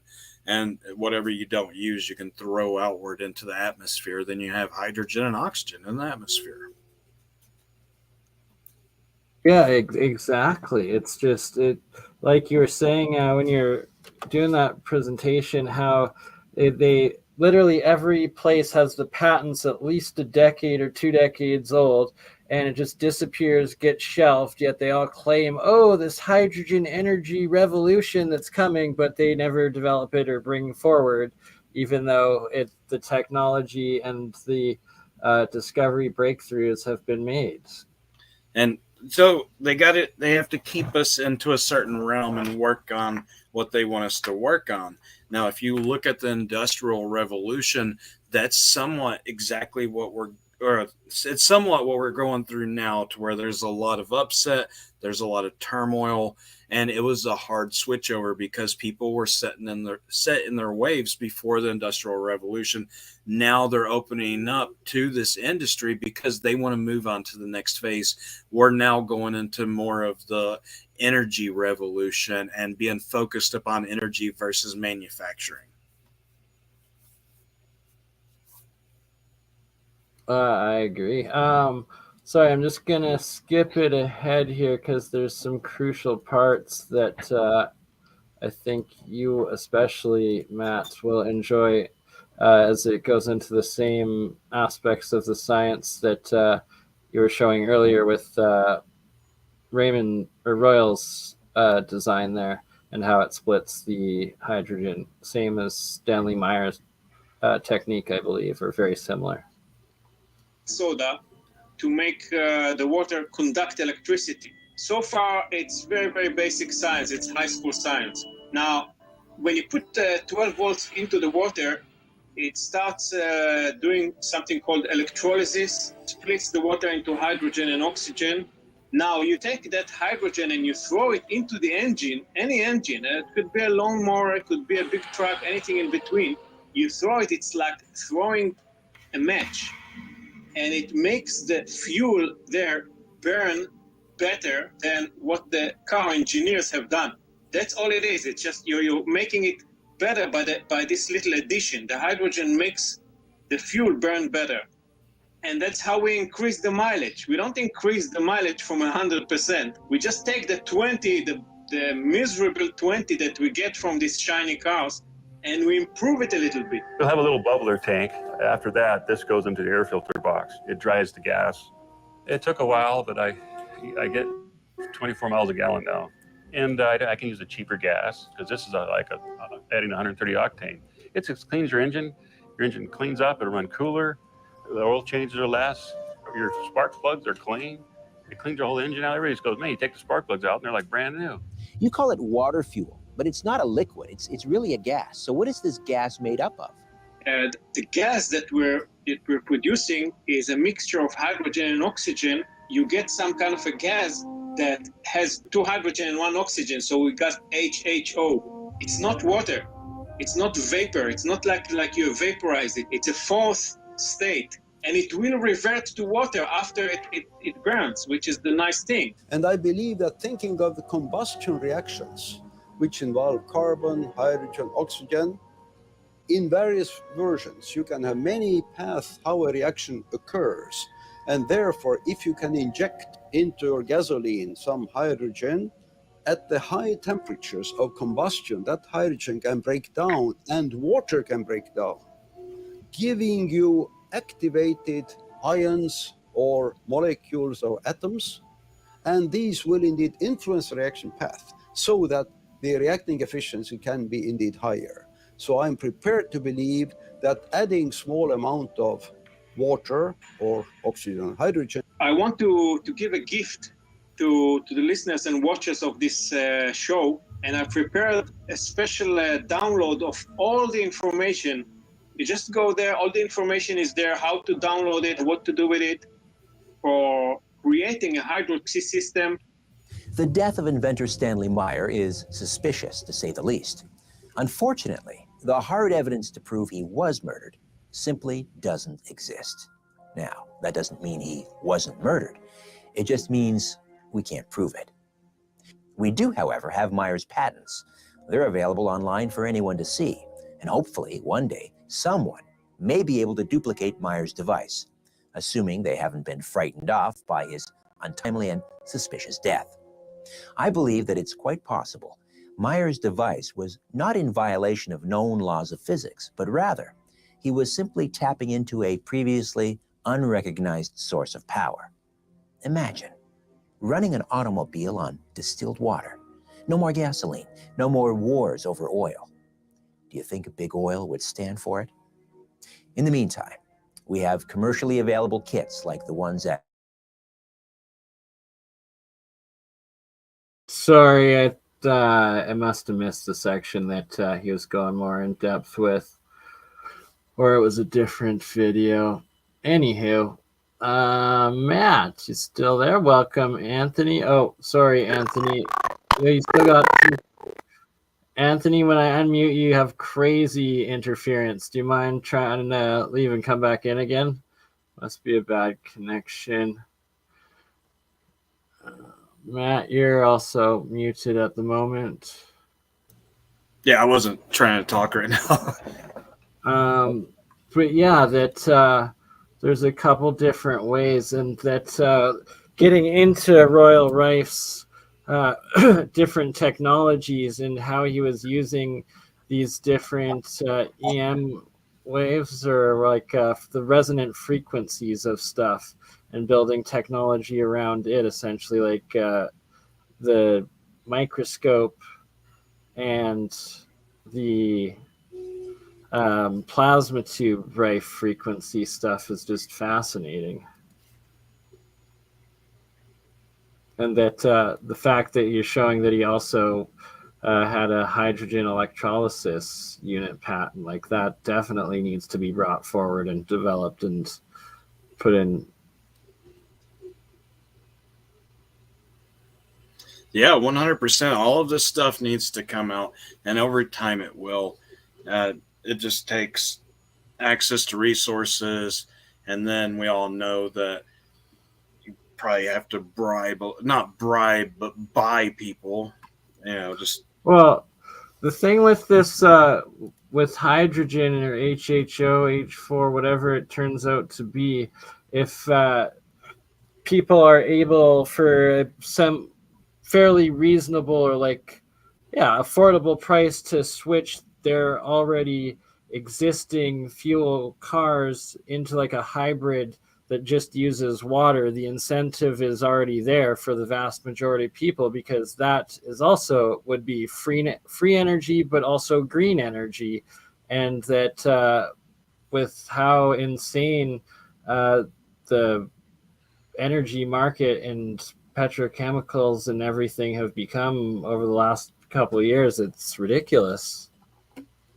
Yeah. I mean, there's no downsides to it except for a lot of corporations not being able to afford their favorite politicians. Well, it's that it's the social or geopolitical and geoeconomical situation has almost now evolved to where it is acceptable, because they need to replace half of their fuel that they just cut off from Russia and don't want coming out of there anymore. That they both want to shift to this green energy, as well as the claims that hydrogen is the future. That now would be the time where they're looking for the realistic replacement of the gas and the oil from Russia and the East, essentially. Yeah, and that kind of goes into the same thing as splitting the nitrogen molecule and making fertilizer, because a lot of our fertilizer came out of Ukraine, and now we're going to be short on that. And you got Monsanto that's already made aluminum resistant plants like corn altogether. So all of this stuff kind of comes into play, and that's the reason I'm doing everything that I can to be able to fight against these industries and slow roll out technology to different companies to then just boom it out to everybody. Because when you start a revolution, you want to be able to have it in place, have everything set up and be able to speak for it, show the proof of concept, show the actual results of it, and then send it out to everyone to where they all realize, hey, this stuff has already been legitimized by these different corporations. It's been in use for years. Why is no one talking about it? Just like nobody's ever talked about these patents on hydrogen engines. Yeah. And with your presentation there, the CH3, was it, or CH4? That was so we got NH3 and we got CH4. Yeah, both of those chemicals or compounds are essential ones in the Keshe Foundation and in Keshe's GANs, which is not just another acronym for these monoatomics, and that the NH3 one is his essential what he calls plasma state, or these monoatomic state for agriculture and for fertilizer. And the CH4 one is another one that he mixes in the agricultural end, as well as some of his healing aspect ends of the fields. So just huge parallels there that you're bringing forward with it. Yeah, it's all kind of syncing up together because everything works in conjunction with one another.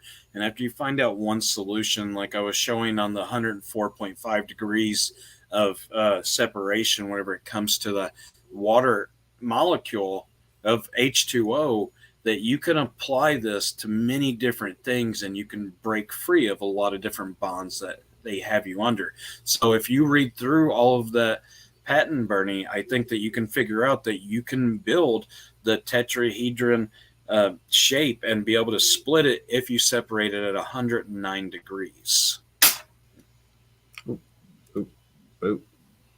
In 109 degrees. Okay, so just over boiling. No, 109 degrees of separation. Angle. Sorry. Yeah. So the resonant wave angle, I guess, or frequency. Yeah, in fact, I will send it to you in the chat. How do you measure that? How can you measure the bond angle? Do you have an answer for that one, Bernie? Because I don't know. Measure which angle? The bond angle that he mentioned of hydrogen? So you were, Matt showed it as like the structure in the H2O, was it? The Right. water or the other I've seen the molecule? diagram, but I've never heard of how it was measured. Yes, Oh, I don't is my audio know okay? how they. I think he's talking about how it's actually bonded together and what degree of Right. separation those Right. atoms are in. I got that. Just how did they know what, whether it was like 105 or 109 degrees? How could they possibly measure that? Probably in the geometry, which, welcome back, Mr. Mark. Like Walter Russell's octaves of the periodic table, as well as his octaves in the spiral vortex periodic table, could show the geometries of where they're in. Would be one potential way. What does it change? The shape of the structure of crystallization and solidification of the matter, and whether it's tetrahedral, cubic, octahedron, dodecahedron, isocahedron, etc. Sorry, struggling. Right, I got you. But yeah, that depending where in the octave of whether it's left or right or minus or plus, up to the, I think they're threes, or is it fours there? I think that would change reactivity too, wouldn't it?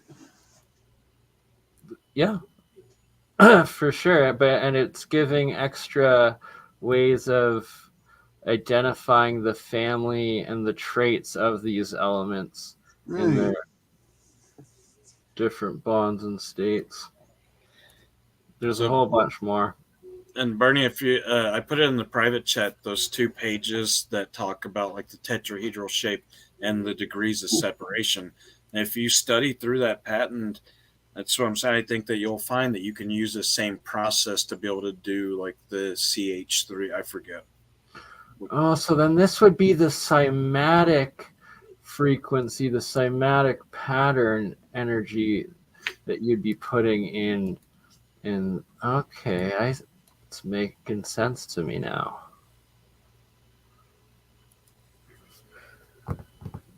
I get it. It's the shape of the cymatic frequency you'd be putting into the reaction. Yeah, they had to adjust that because they thought at first it was 109. Then they adjusted it to 104.5. Oops. So the same one. Sorry, one sec. Here's the link to the whole patent. Oh, thank you, Anthony. Oh, I guess I sent that over too.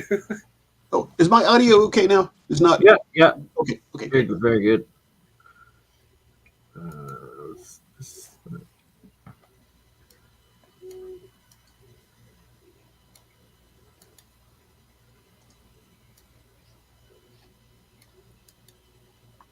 Was that oh, here we go. I think this one.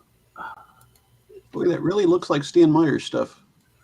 It essentially is the same sort of technology. Where's this Stan? This is Royal's patent or Stan's patent? That's what's his name? It's Puric. Pure. Okay. Puharic. I couldn't come close to saying that. It's tough, man. It's Henry Puharic, but he's got a totally different name as well. His birth name was Andrija. Oh, okay. And it was spelled differently as well. But he has a very nice history upon everything that he's accomplished. And you could tell he was a very intelligent man who held him, he held his integrity and his dedication to the U.S. very high. because he was the child of immigrants, Croatian immigrants, I think. And he's had a lot of successes in his life. And I think that's the only reason he was able to get a patent. And he's proved all of this work. That's the only way that a patent office would be able to let this come out and them actually publish it. Does he have patents under his alternate name also? His original name? He's got quite a few different patents. He went on to... No, that was the other guy that built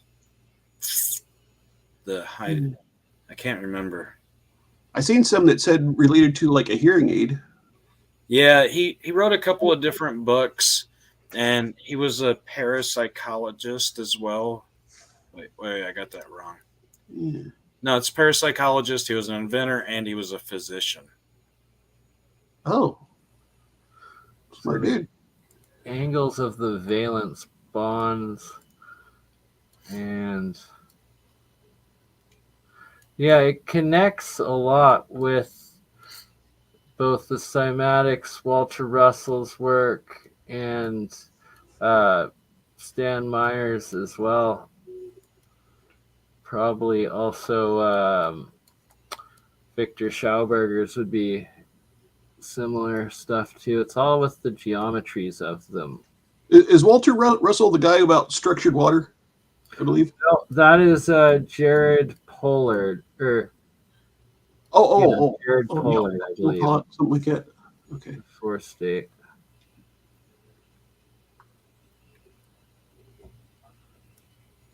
What was the other guy's name again?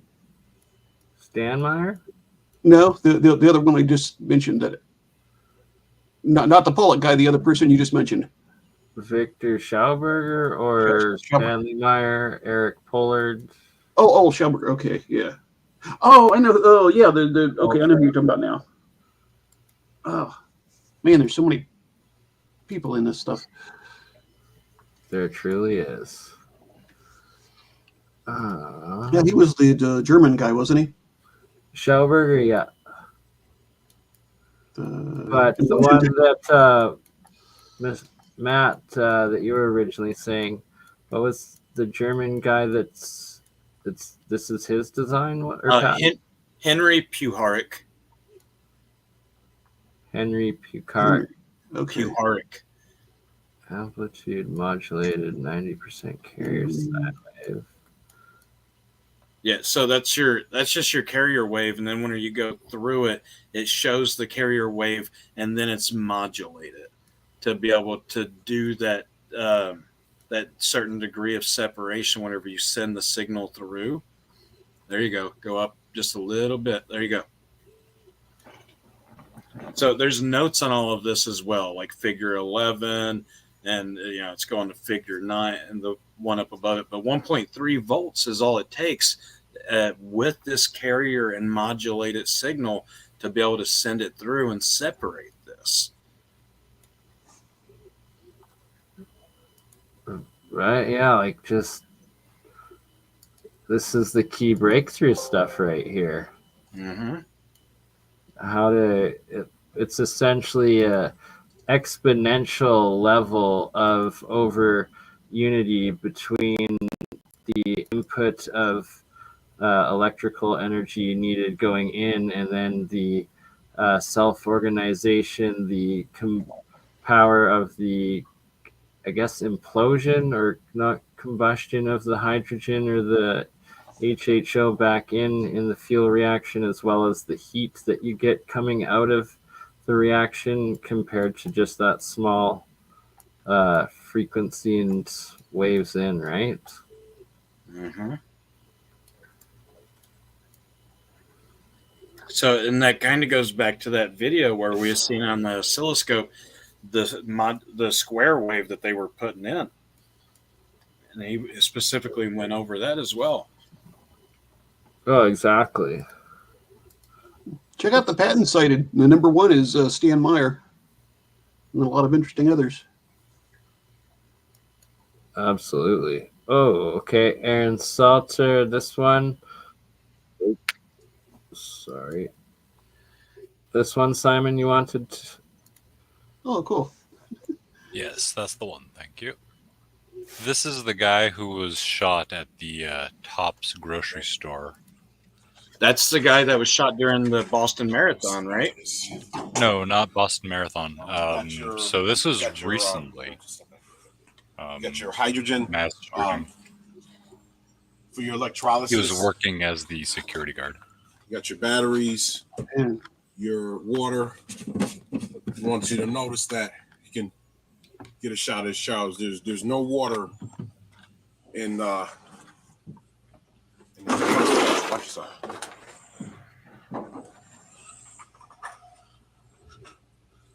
Okay. Tank is empty. All right, I'm gonna put this back on. We're gonna need water in a minute. This is a agitator. So we're gonna do 4 experiments today for the patent examiners. The first one,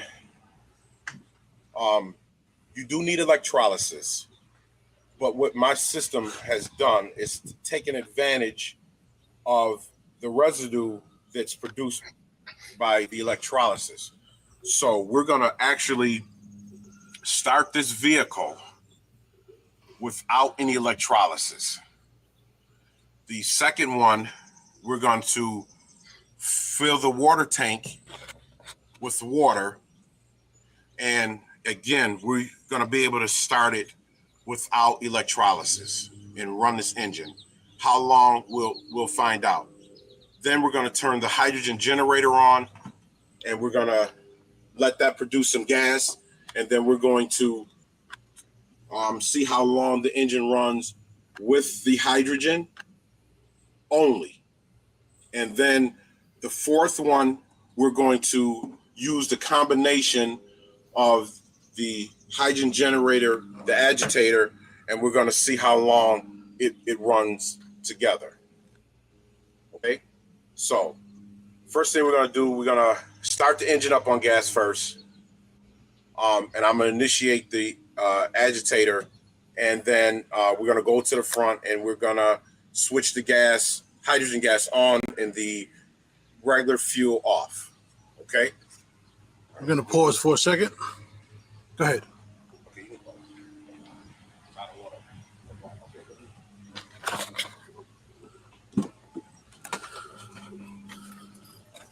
What's he calling the agitator? Electrolyzer? Yeah. All right, I'm just gonna start it. I believe so, but he said it didn't have any water in it.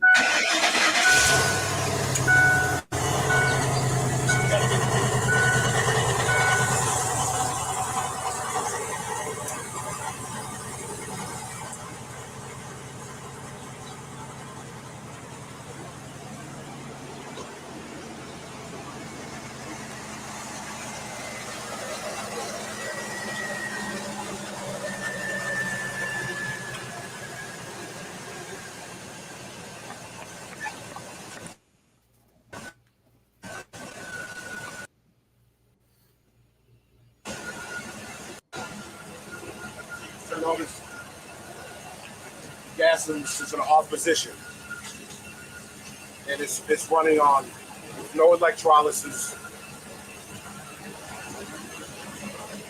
so it's running on the hydrogen. So the truck's running on the hydrogen right now. It's running on the hydrogen right now. Shut the gas. The gas is in the shut off position right there. Gas in the shut off position.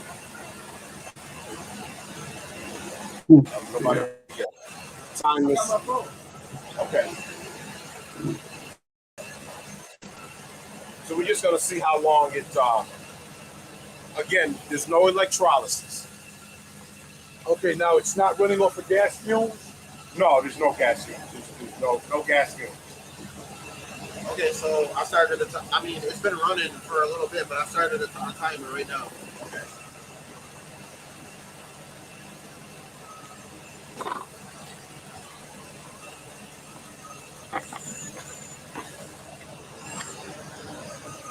So what we have here is the gas valve. The gas valve is shut off.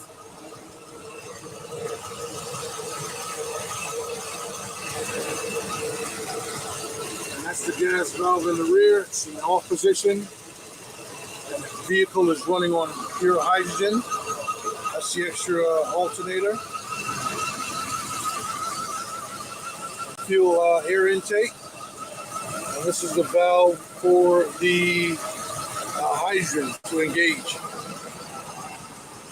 We go around to the back of the vehicle and get some information from Mr. Salter.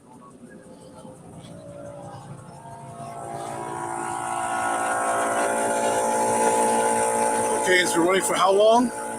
It's been running for a minute. The noise is 17 horrible, seconds. Simon. I would say it was running for 30 seconds prior. So That's with no water. It's running on pure residue. We suspect it's hydrogen residue.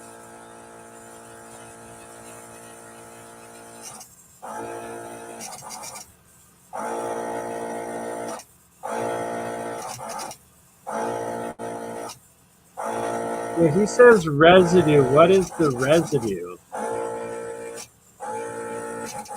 Yeah, I was learning the same thing. Like a gas or like the breakdown? Simon, do you know? I think when he says residue, he's referring to the gas that was produced and that is just sitting in the tank and like in the lines leading to the engine and stuff. That makes sense. I see what you're saying. So the leftover from when he had the electrolysis running.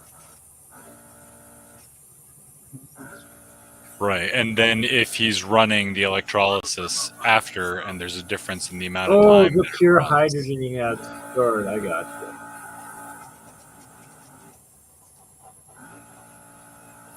Hey, will hydrogen turn the plastic? I've heard of the hydrogen embrittlement.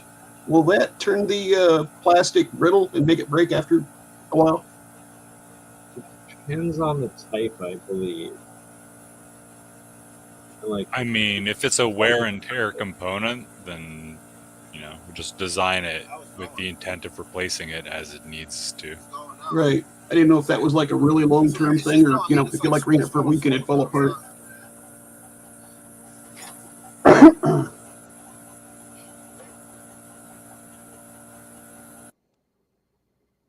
Are we hearing a water pump?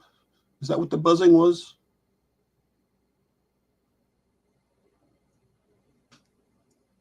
I think there were quite a few relays that were humming in there as well. There was a few different pumps, definitely, because there would have also been an air pump, I think, for pushing the hydrogen out too.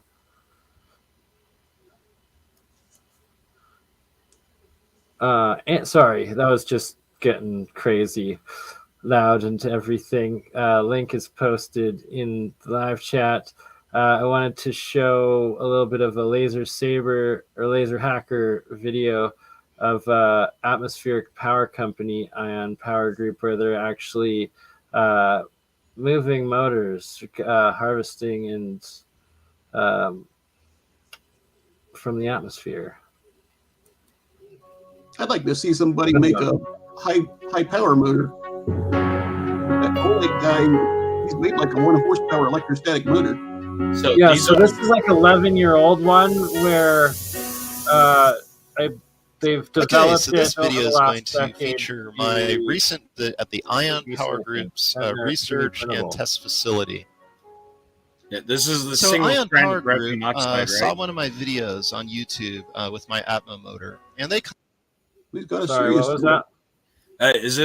Are these the guys that have the single strand of graphene oxide and they're collecting all of the static or the positively charged ions in the air? Could be. It is. Yep.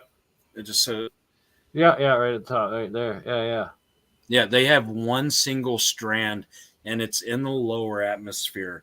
Now, what's going on with the FAA and everything of that nature here come September is now even more airspace of ours is going to be restricted. Riding back and forth. Right. So, like on drones and things of that nature, you're only going to be able to fly at an approved AMA ground because all these corporations want to be able to start flying drones for deliveries and things of that nature. So the air isn't even ours. They're telling you when and where you can, fly a toy. That's going to be a mess. I So remember the that FAA had right like there, it was at 500 feet and above that they control that airspace, but now it's going even lower. You know what's worse? The police had a permit for something like 3,000 drones back in 2013, 2014 to take an effect in like 2018. Well, Like, they have it over in China already. Yeah. They have police drones with facial recognition. I don't have a problem with it in emergency, but I don't want thousands of them flying around all the time. Okay, so this video is going to feature my recent visit at the Ion Power Group's research and test facility. So Ion Power Group saw one of my videos on YouTube with my Atmo motor, and they contacted me and we got to writing back and forth about atmospheric electricity and the Atmo motor. And I found out that they had carried on the research of Dr. Oleg Jefamenko. They corresponded with him before he passed away, and then they carried on with this research here. And you can see their ion collector towers. They've got these 4 poles here. They're at about 130 feet in height.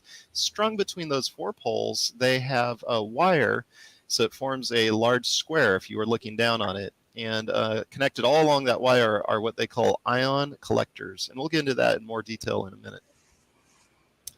Okay, so Ion Power Group has been testing this technology here at this test site for about the last 10 years.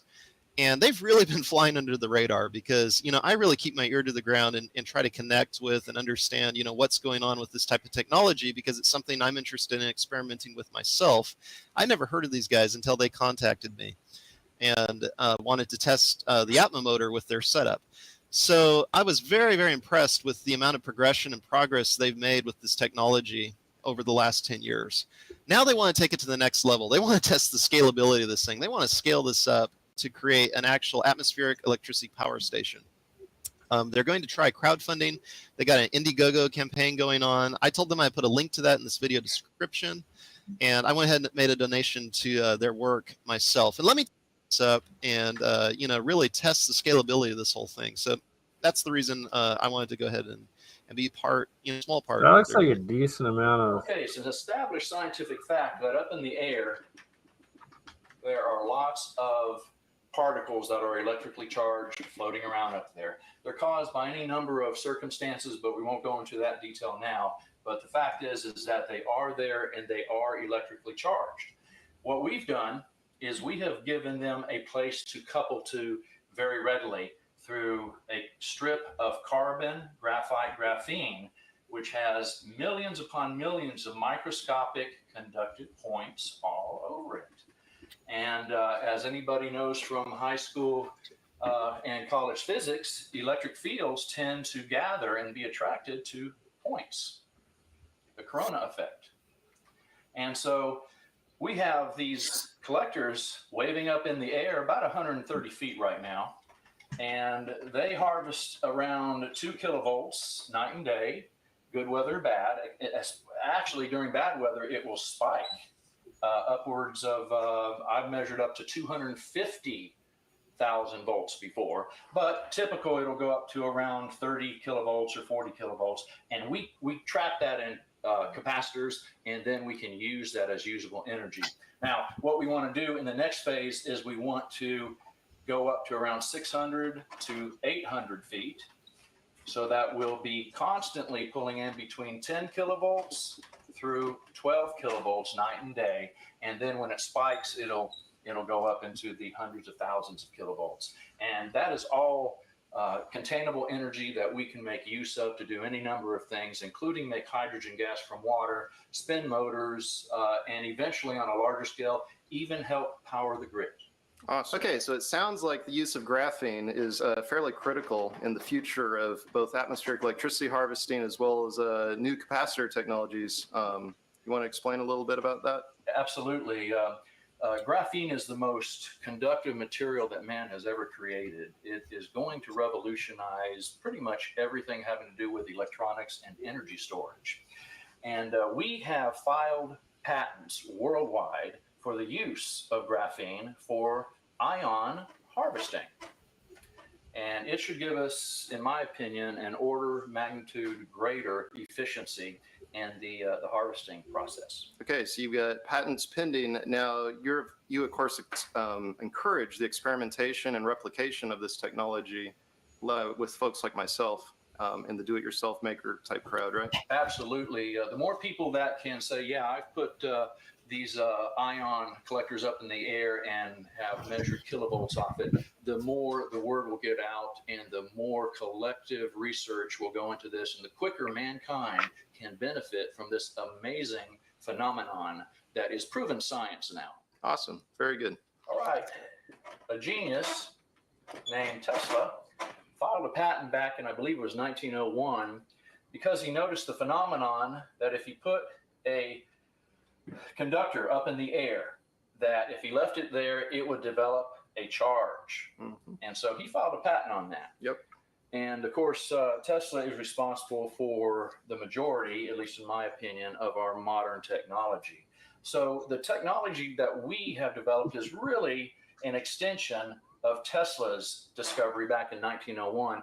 Our twist and our advancement is that we have discovered that if you put up carbon graphite graphene, it increases the harvesting efficiency quite a bit. Awesome. This is the drop line coming down from the ion collectors outside. It's rated at 20 kilovolt insulation.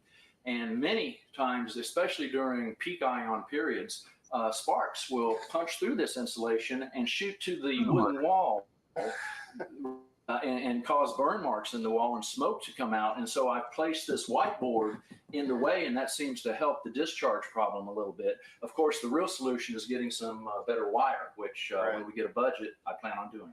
Awesome. So as we talked earlier, you mentioned that you had corresponded with Dr. Oleg Jefamenko, and basically everything he showed in his research is legit and pans out. Absolutely. Yeah, absolutely. The doctor was way ahead of his time, decades ahead of his time. And in a way, we are picking up part of his research and advancing it forward. Awesome. This thing's seen better days. All right. This is our patented down converter. It takes high voltage energy that's developed by the ion collectors and steps it down to usable low voltage on a small scale.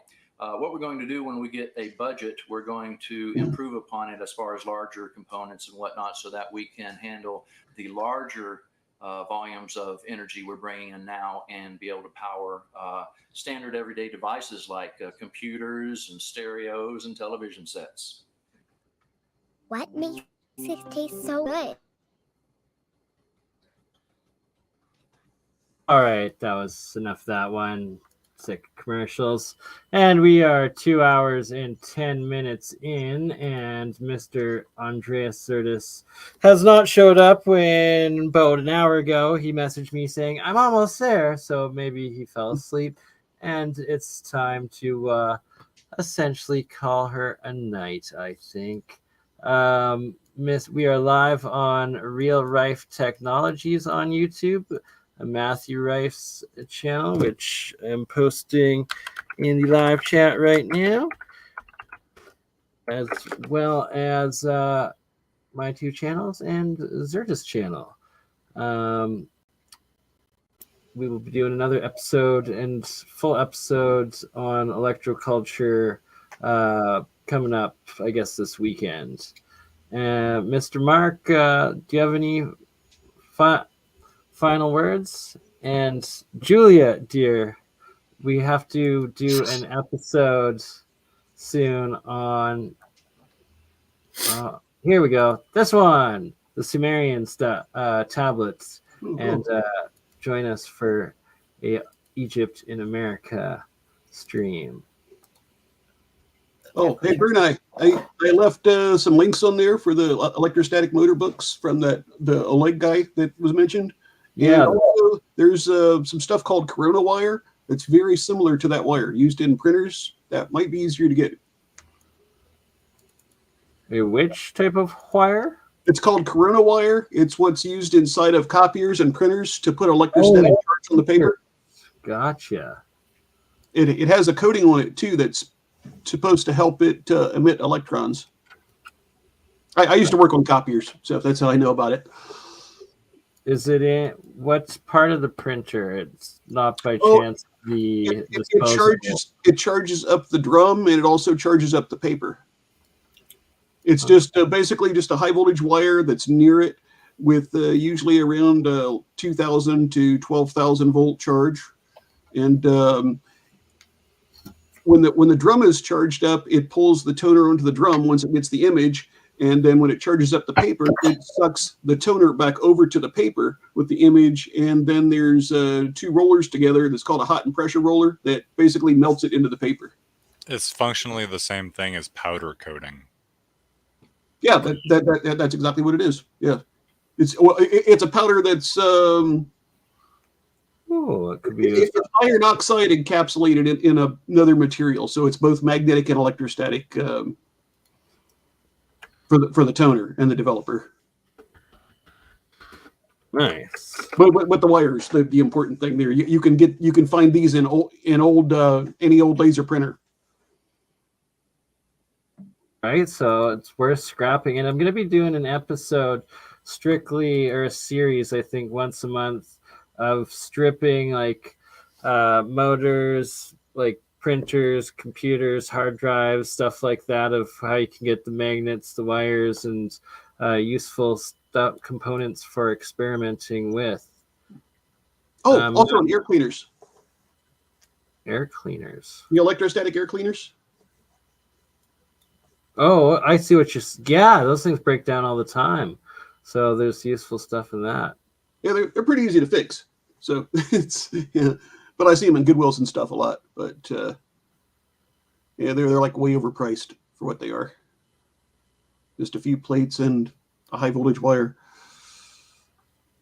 Yeah, everything is these days. Matt, any last words? Julia, any last words? Luke, are you asleep? Dude, I'm watching Luke sleeping. I was too. I'm just sitting here watching it because the sun come up in England. Did you hear him last night? Oh yeah, Bernie, you hopped on last night. Good morning, UK. That's hilarious. The sun has Luke, rise. we love you. We should try to affect his visions and dreams right now. Oh, damn straight, like Julia. That's going to be a part of ongoing experiments in Like series. the sleeping prophet, like Edgar Casey style. You got it, sister. And then try to intervene his dreams through remote viewing and conscious group focus, I guess. Last couple things, Mr. Wright. I've got so there's like some of these the theta hertz and stuff.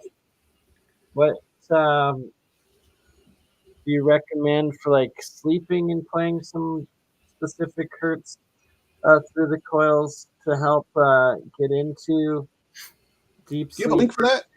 So let me explain what these are. These are brain waves, and whenever you go to sleep, you go through 5 stages of sleep. So in order, they go getting tired, laying down, closing your eyes, and then you go into what's called delta waves. So delta waves is whenever people sleep talk, they sleepwalk, they have restless leg syndrome, and you never get that much rest. Like you're only partially rested because you never hit theta waves, which is rapid eye movement, REM sleep. So I would say to work high, go from beta down to alpha, down to delta, and then theta. Wait, why is your theta 8 to 4?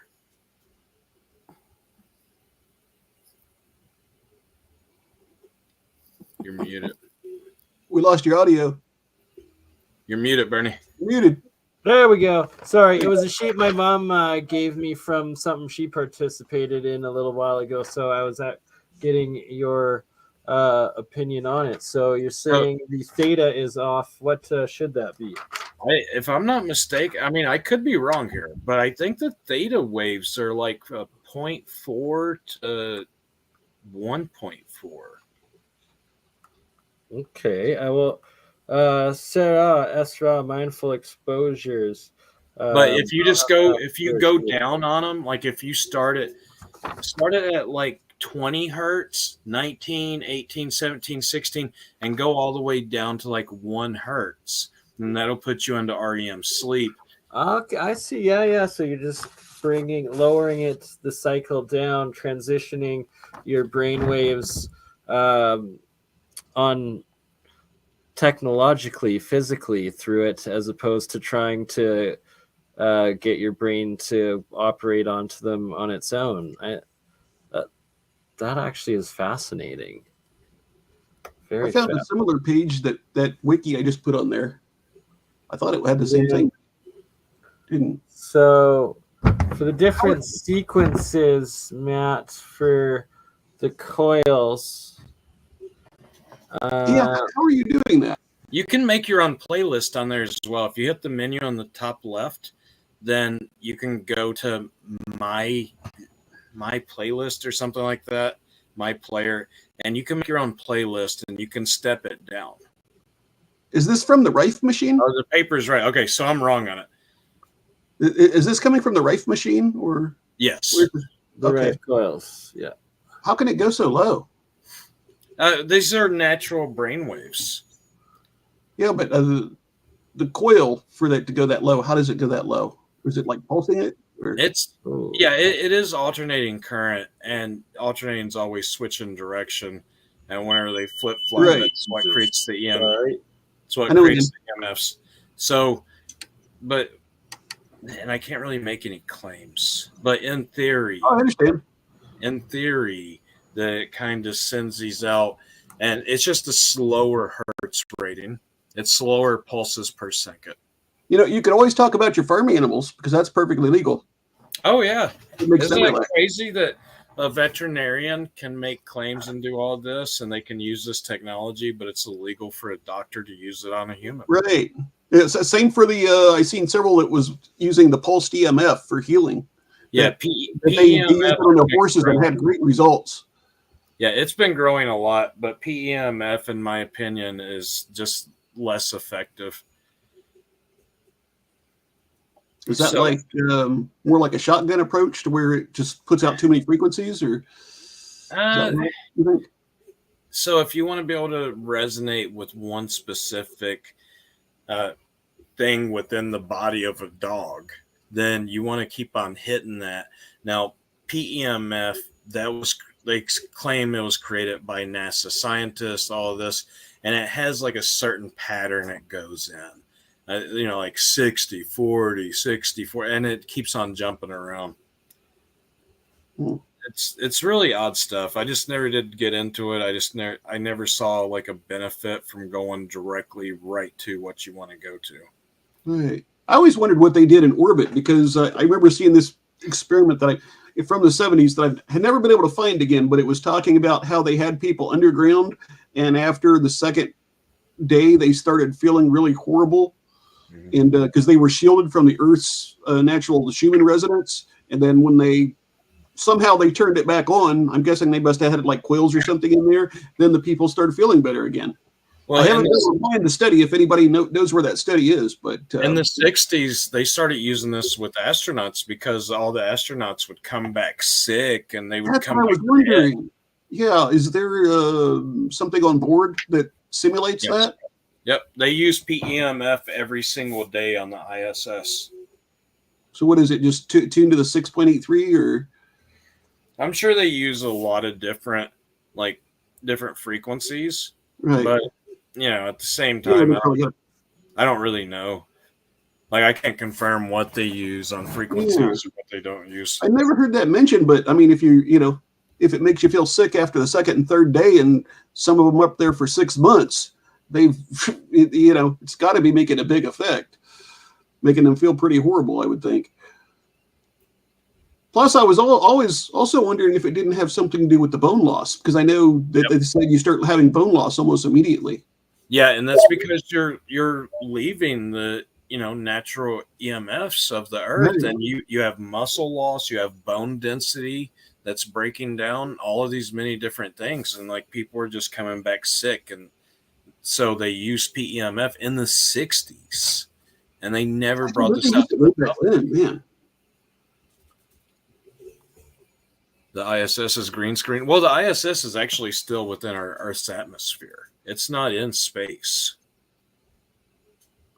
That must really mess with all your circadian rhythms. Yeah, so just imagine if they did go to space and they didn't have PEMF, because it's still within our atmosphere. They're probably still feeling effects from the Earth. Now, Earth's magnetic field, according to these same scientists, that it creates more of a like a barrier from the sun's energy waves that are coming in. It encompasses the Earth, and if it wasn't for the EMFs, then the sun's rays and the energy bouncing off would just destroy the Earth. Right. Yeah, it's in low Earth orbit. Thank you, Mario. One of the things I was always wondering about, I've seen a couple articles that said you can pick up the 60 hertz hum in low Earth orbit. And I was thinking, if you can pick it up that far away, maybe, yes, it's a low level compared to the Earth's field, but maybe that's contributing to the reduction of the Earth's magnetic field. It's degausing it a little bit. And maybe it's not, too good for their health either, because it's drowning it out. And that's just a guess, but, All right, sorry, I was just looking at some different frequencies there. I'm going to play with this, and we will go more into it on the next one. We're putting everybody to sleep because it's late, and love y'all. We're 2 hours and 22 minutes in. We'll catch you on the next one. Hey, Bernie, when will be the next time? Wednesday, maybe Thursday. Okay. We'll see y'all then. There. Ta-ta.